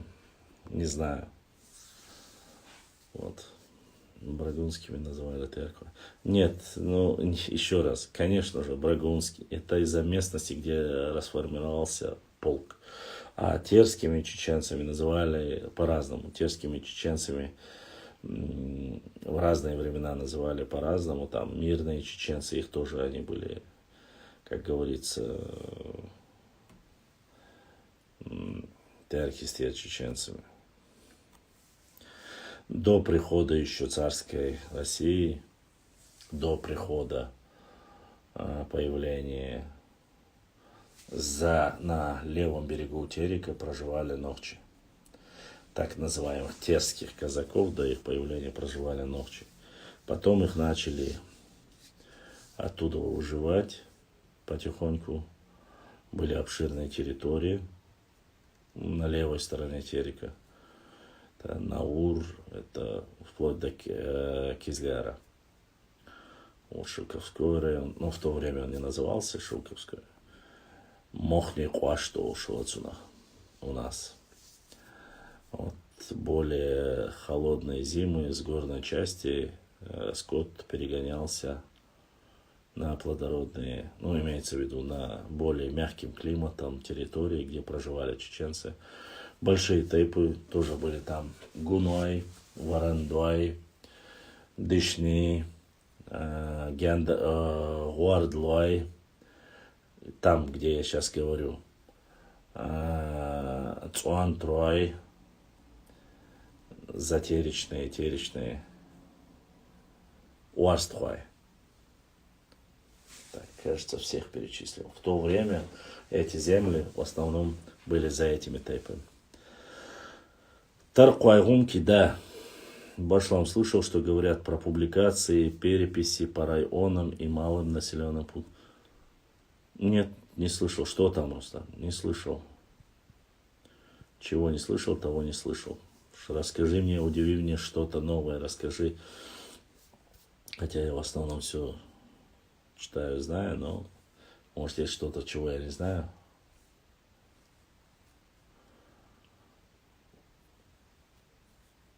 Такой, да. Ибраим, есть с Ютуба вопросы? Мы с запада граничили только с адыгами. С севера мы граничили с нагайцами. С востока мы граничили с кумыками. С южной стороны мы граничили с Сюлей.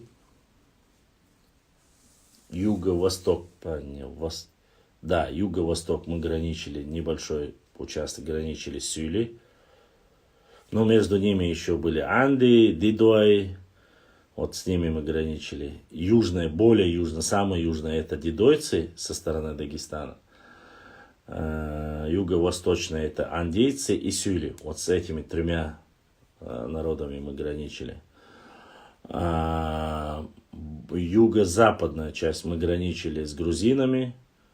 Ну, нынешние грузины это тушины, хевсуры, пшавы. Вот. С ними граничили. Запады мы граничили уже ныне, если мы сегодня говорим уже отдельно, мы граничили с овсами и ингушами. Но если ингуши отдельно брать сегодня. Все, вот те народности, с которыми мы граничили. Но это вот, если мы разбиваем всю, как бы, по соседним регионам. Не сегодняшний мы граничим Ставропольским краем, то есть Терским казачеством, с Осетией, с Ингушетией, с Грузией, с Дагестаном. Все. Башлам, Башлам, ты видел ролик Бузуртанова? Нет, не видел. У меня никогда не было. Я не смотрел, если мне не присылают его ролики там. Ну, он столько уже сказок, чуши рассказывает, что я уже устал, честно сказать. А что там, что-то новое есть? Расскажите, если есть новое. У нас еще осталось аж целых 15 минут. Так что завтра мы будем, сегодня я не стал как бы штудировать, завтра мы чисто по истории, географии будем с вами как бы интересные моменты разбирать. Какие вопросы есть, ответим. Но обычно, когда я говорю, завтра мы сделаем эфир, обязательно что-то происходит. Ну, пока у меня не самое, как бы... Раньше мы граничили с нету понятия кабардинцами. Кабардинцев понятия нету. Есть понятие адыги. Кабардинцы это вот дали название. А так, если ты говоришь так, более ранее, я сказал с адыгами, с овсами, осетинами, с грузинами,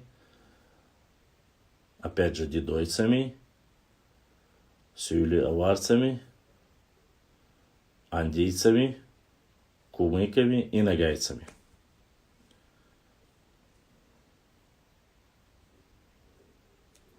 Я знаю. Но они не были же, как бы отдельным народом не считается, не было в то время. Расул Альдеев.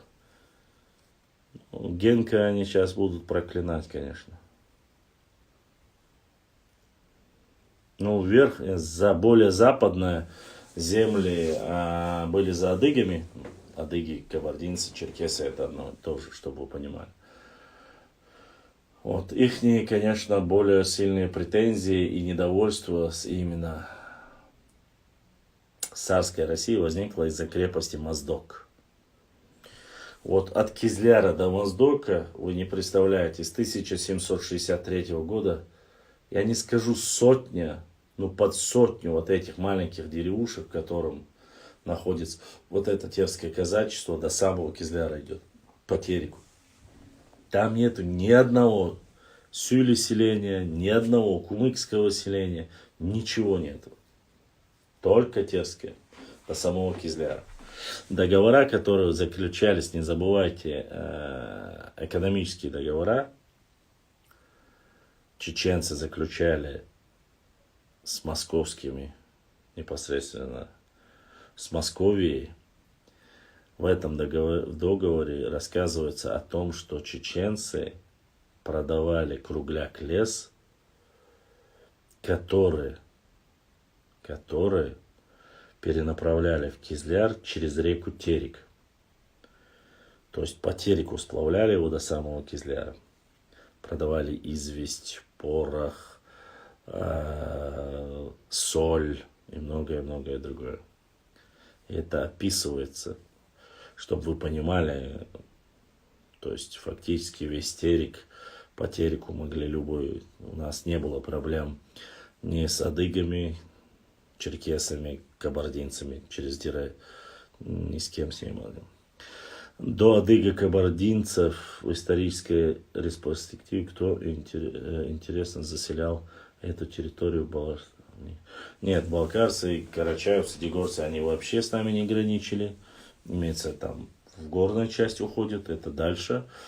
До кабардинцев, до них никого не было.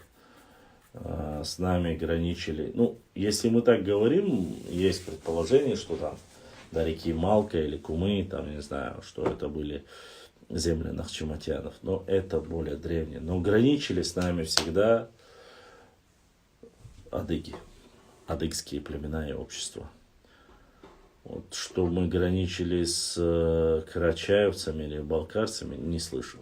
Что касается обречества, вот абреками были, куначество, дружеские отношения во время обречества были с балкарцами и с карачаевцами, у чеченцев такое есть. Также есть то, что вот эти два маленьких, достойных два народа Северного Кавказа, что они были и являются неотъемлемой частью Аланского царства, это тоже есть. Что эти два народа были точно так же насильственно переселены, это тоже есть. Башлам, он пишет, что они живут у военной грузинской дороги. Но это ничего удивительного нету.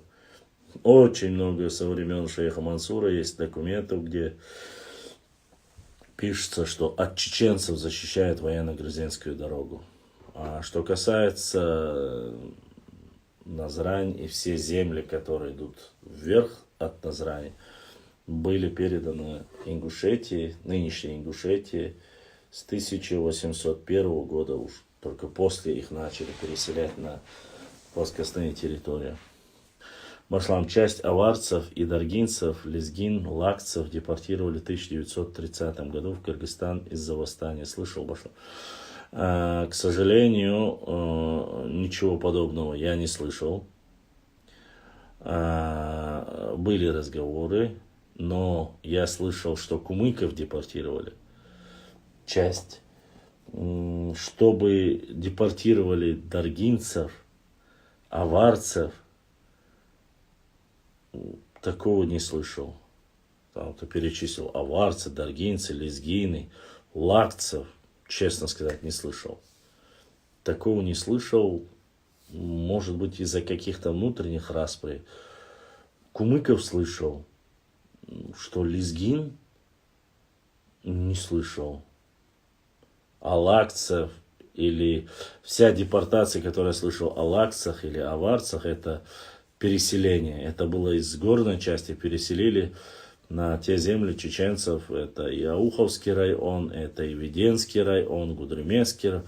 Это слышал. Вплоть до Алхазурова. Такое было.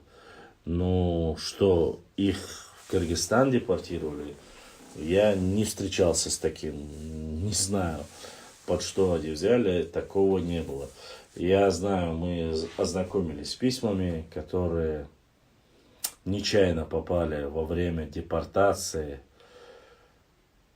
а они жили рядом с чеченцами, и под один, как говорится, их как чеченцев всех депортировали в Казахстан, в Киргизию, Казахстан.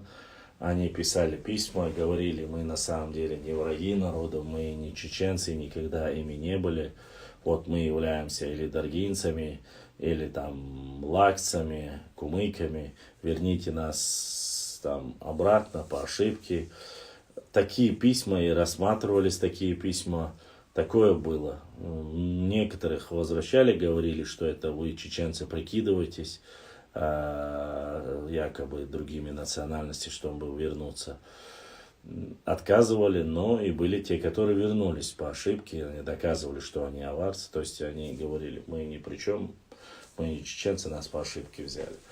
Я так понимаю, это из представителей тех, кто во время еще имама Шамиля мухаджирами были здесь и которых выслали. То есть в то время они говорили, что они не чеченцы.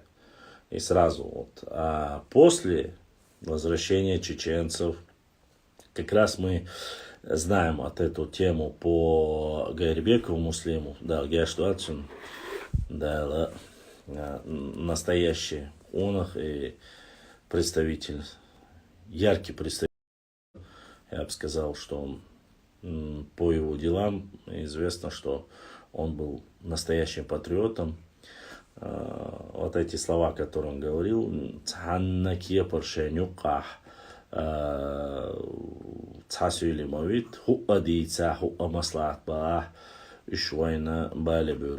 вот эти его слова, они были не беспочвены. Кстати, последнее видео, которое есть полевое, об этом я много слышал, особенно от восточных чеченцев, как они не уходили из домов. Не то, что письма я публиковал из Алхазурова, то есть Садик Уотер, они даже до Шатоя доходили, Сюли, которые не хотели, до конца не верили, доносили милиции, и в то время говорили, что вот чеченцы вернулись, мы не хотим освобождать дома и так далее. Но понемножку, вот. И сегодня крайне удивительно, тенденция изменилась. В то время, которое говорили, что они не ногчи, но их все-таки власть советская не вернула, они так и остались. Сегодня пытаются даже быть, то есть говорят некоторые, немного, но говорят, что они настолько чистые, что чище, чем все, но не больше, не все башлам. Я не говорю все, но я не слышал. О кумыках небольшие селения там переселяли, слышал. Ну, больше нет. Поэтому не могу сказать. Более ранние периоды, то, что их переселяли до депортации, не знаю, может было такое. Но я, честно, я сам жил в Казахстане, тоже жил, в Киргизстане побывал, то есть в Центральной Азии, в многих местах побывал, что было переселение Сюли, такого не слышал, даже чтобы там 1000 человек переселили, такого не было. В Казахстане я точно не слышал. В Кыргызстане тоже не слышал ничего подобного. Хотя, может, когда-то что-то было. Я слышал, что есть село в Кыргызстане, где живут даргинцы, но не знаю, как и когда они туда попали, а про других национальностей из Дагестана не слышал. Нет, так-то может быть и есть, я не знаю, может во время советского периода переехали, я не знаю. Ну, насильственного переселения не было, это однозначно. Пошла правда, что Глигвы это название для горных чеченцев. Ничего подобного не слышал. Глигвы, они указаны. Глигвы и Галгай одно и то же, даже некоторые ставят под сомнение. Ну, это каждому свое. Они даже в нашем доме в Русмартане были. Их Руслана, это да, это да. Таты связаны с Цечу. Нет. Тат. Имя было Таты. Тат Цехила, то есть имя было у чеченцев Тат. А так, с горными, если ты сравниваешь с горными евреями, Цечу никак не связано. Если ты про горных евреев татов говоришь, то нет, не связано. Если есть какая-то другая национальность в Дагестане, таты, тоже не связана с чеченцами, Цечуай. Цечуа являются исконно нохчи-тейпом, и они никаким образом не связаны ни с евреями, ни с каким-либо обществом дагестанскими статами.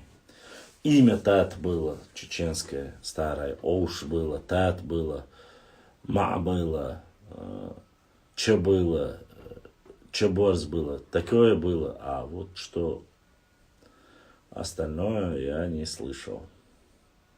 Может, были единицы, а так нет. Цечуа никак не связан. Цечуа исконный чеченский тейп.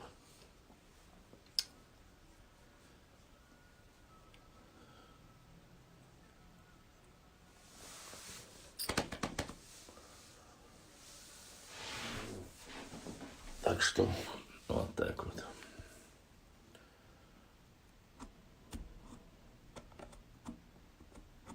Валикум ассалам.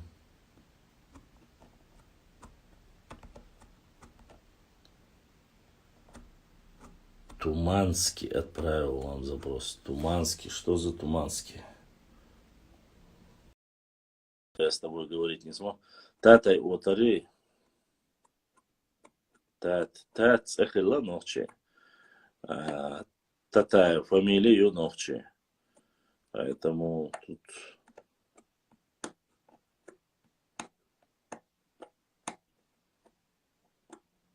есть такое дело.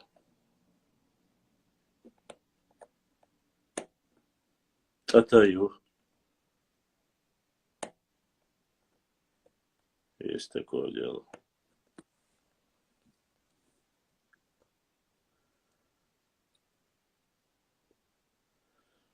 Ибрahim, есть вопросы на Ютубе еще у нас?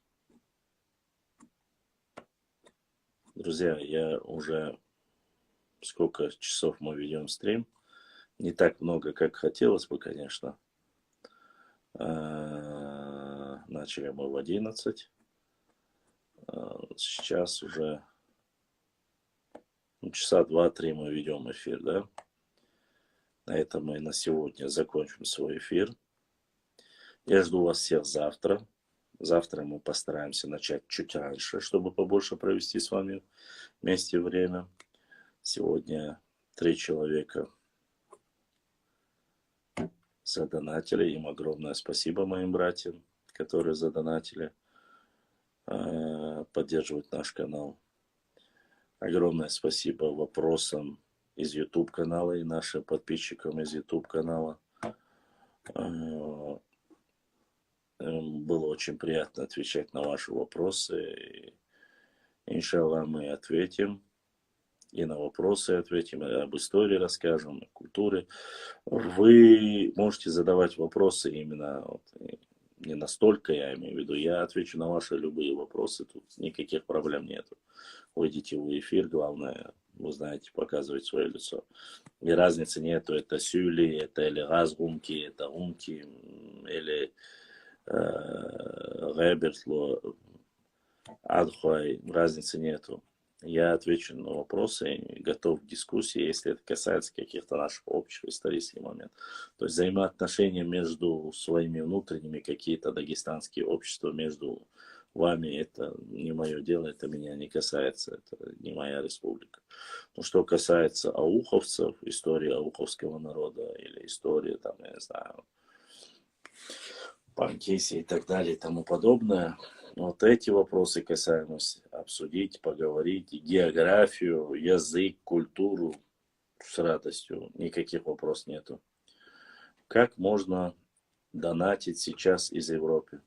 Таиса, сестренка, задонатить можно через YouTube. Там есть, у Ибрахима подключил, есть программа Donation. Она прямо в YouTube идет строчка. Оттуда можно задонатить. По-другому я, честно сказать, уже не знаю как. К сожалению, из-за этого у меня сейчас редко бывают эфиры. Я уже, да и не только у меня, и у многих российских блогеров тоже с этим проблема. Невозможно донатить. А если нельзя поддержать, то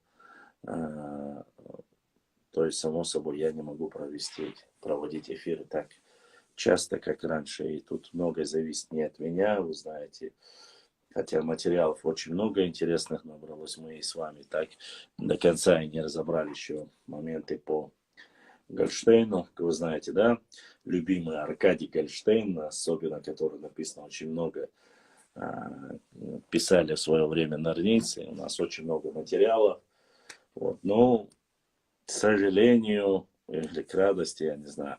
А так, с Европы через YouTube канал отправляли. Вы не забывайте, у нас такой же канал есть в YouTube. Многие заходят через YouTube. И мне с Германии, кажется, если не ошибаюсь, один мой брат, по тейпу брат Эхшбату, он попросил передать дома деньги. И отправили там определенный процент через эту программу Donation. Еще Ибрахим удивился, говорит, вот столько там с тобой, ну, имеется в виду, тебе задонатили, теперь мы можем и книгу напечатать, и третье, десятое, но на самом деле нет, этот Donation друг написал в директе, нужно было передать родственникам здесь дома. Эта платформа через YouTube работает, можно перевести кому-то там, если вдруг вы захотите, чтобы передать, можете по этой программе отправить и связаться со мной, сказать, к тебе подойдут, и я обязательно передам родственникам, имеется в виду маме или сестре, вот, только родственникам, если там халу и лаха, я помогу, чем могу. Вот, донатить можно через это. И там же есть карточка, те, кто проживает в Европе, это карточка из Германии, там моего родного дяди, немецкая карта. Можете туда там надписью отправить, задонатить. Он, если он приедет когда-нибудь, наверное, тоже донат передаст. То есть немецкая карточка есть. Вот так можно, к сожалению, пока PayPal у меня есть, но вы знаете, сейчас из-за санкционной политики и так происходит. Много очень, нового очень много. Напечатать я обязательно напечатаю. Буду дальше работать. Мы не останавливаемся, работаем. Так что не теряйтесь, пишите комментарии, лайкайте. Буду только рад. Да, Сайцелем это мой родной дядя. Буду рад с вами вашим вопросам. Очень прошу брата Рустама, Чинхо, брат, если у тебя получится, то, что мы с тобой, как раньше, провели тему, провести, нам нужно активно сейчас, максимально активность запустить, чтобы побольше. И я понимаю, можно было говорить хайповые вещи и в Ютубе набрать огромное количество подписчиков. Я как бы работаю. Там годно есть ли инфо в этой книге, брат? Все книги, которые у меня есть, годные есть во всех книгах у меня. Негодных книг я не покупаю, и мне не присылают мои подписчики. Это книгу подарил наш подписчик, задонатил, так сказать. Поэтому интересно еще впереди. Особенно много интересного в понедельник. С понедельника конференция историков в Тбилиси. Буду держать в курсе. Все, Юни, ваша, через Директ, через WhatsApp, WhatsApp, видео снимай, все, что касается нас, скидывай, публиковать, эти твойшинг. Конечно, нужно, ваша, да, духуахуал, Юни, брат ты мой. Присылай интересное, важное, давай публиковать, давай.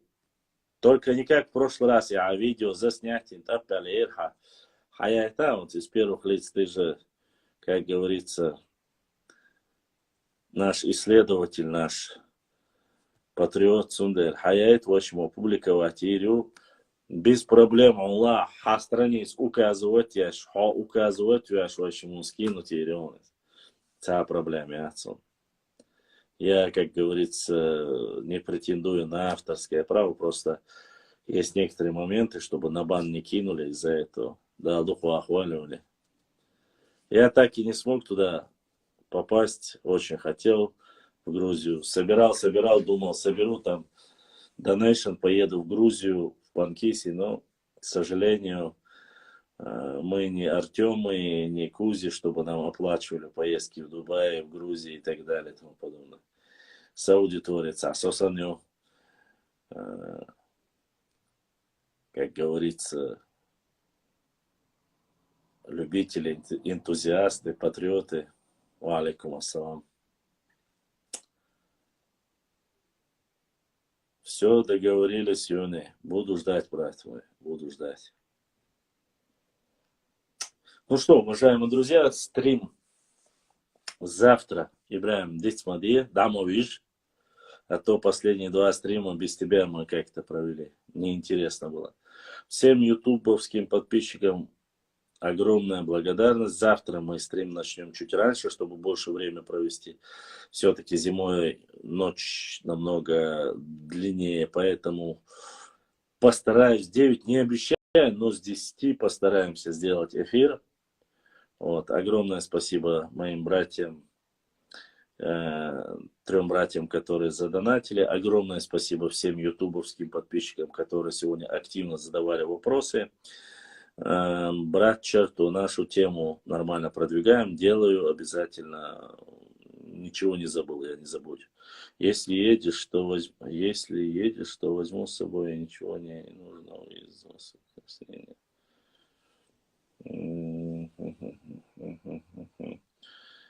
Ничего не нужно, ну, вообще, связи верю вообще, Иони, директ, что, я тебе объясню там. Дальше. А так, вопросы, пожелания, что-то новое, все остальное, пишите в директ, на WhatsApp, если у вас есть интересное, касаемо карт, истории, что-то, фотографии касаемо нашей истории. Все скидывайте в директ, WhatsApp.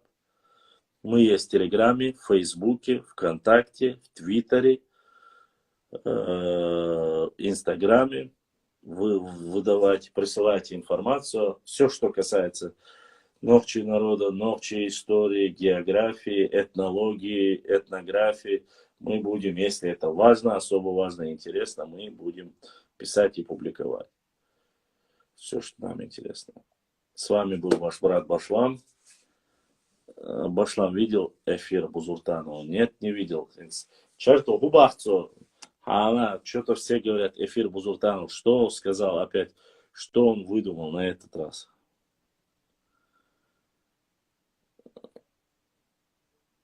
О, ноутбук, который нам для работы едет с самой там скандинавской страны, Саид Мухаммада, до сих пор появился и Саид Мухаммад, ва алейкум ассалам. Я тебе скину. Хорошо, я жду, брат. В WhatsApp скинь. WhatsApp скинь. Хорошо. Ва алейкум ассалам, Саид Мухаммад. Эфир завтра с 10 часов.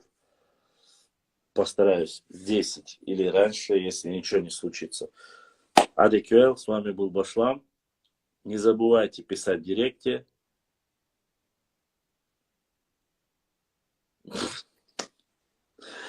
Так эти карты есть не то, что 1824-го. Есть много карт, где нету ни чеченцев, никого. Я знаю это. Мы что, не знаем этого? Я опубликовал эти карты. Они какую карту не найдут, они сразу, это древняя английская карта, вот мне из архива Великобритании сама королева напечатала, выдала, а царь Хадайтин дал карт наш Ашункиятин, лежать в продаже в электронной версии на Авито, причем разных вариациях и цветных, и черно-белых. Сенсация, нигде не было этих карт. С библиотеки Великобритании нашли, а был карт наш, продавались на Авито за 3500 рублей или 4500. Я просто не стал это публиковать, там, заниматься вот этим вот. Но то, что он там в 1824 году нашел карту, где нету чеченцев, это абсолютно... Сколько я карт публиковал, где их вообще нету? Именно вот такого, как Русика. Вот столько.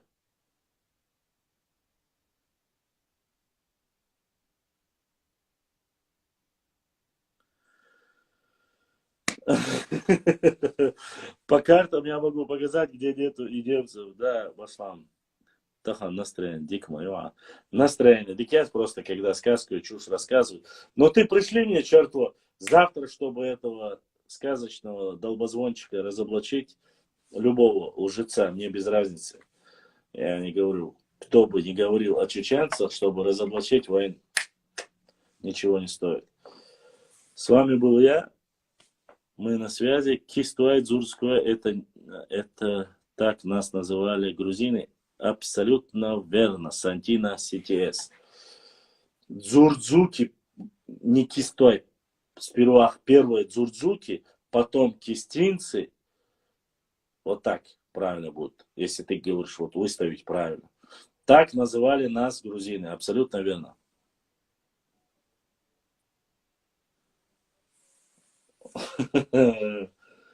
До свидания, Лоша. Ладно, если что, я на связи, я не сплю, я дальше сейчас буду читать, публиковать. Не забывайте писать комменты, лайкать, смайлики оставляйте, все что угодно. Если вам трудно писать, оставляйте побольше смайликов в Инстаграме, продвигайте наши публикации. Это важно, это нужно. Я вас прошу, приглашайте нам больше подписчиков, приглашайте нам больше патриотов, друзей. Без разницы, любой национальности, кто понимает, о чем мы говорим, будь он лезгин, адык, я не знаю, там, кто бы он ни был, если у него хорошее отношение к нам и к нашей истории, приглашайте, пускай подписывается. Ваша поддержка – это максимально пригласить к нам друзей. Отдельная благодарность моему брату Ибраиму за то, что поддерживает нас своим YouTube-вещанием, моим YouTube-братьям, старшему поколению, особенно старым волкам чеченским, новчим волкам. Огромная благодарность, что не спите, пишете. И еще братья, которые часто бывали, адыгские братья, которые были у нас в эфире. Посещайте почаще, задавайте вопросы. У нас история взаимодействия, взаимообщения и вообще много моментов, где есть чем гордиться, есть о чем рассказать.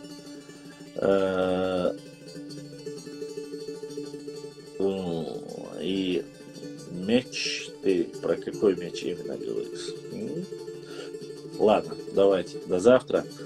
Пишите, на связи, Адикюэл, Бюстет Алюэл, а то я что-то уже попрощался, уже на минуса иду. Давайте.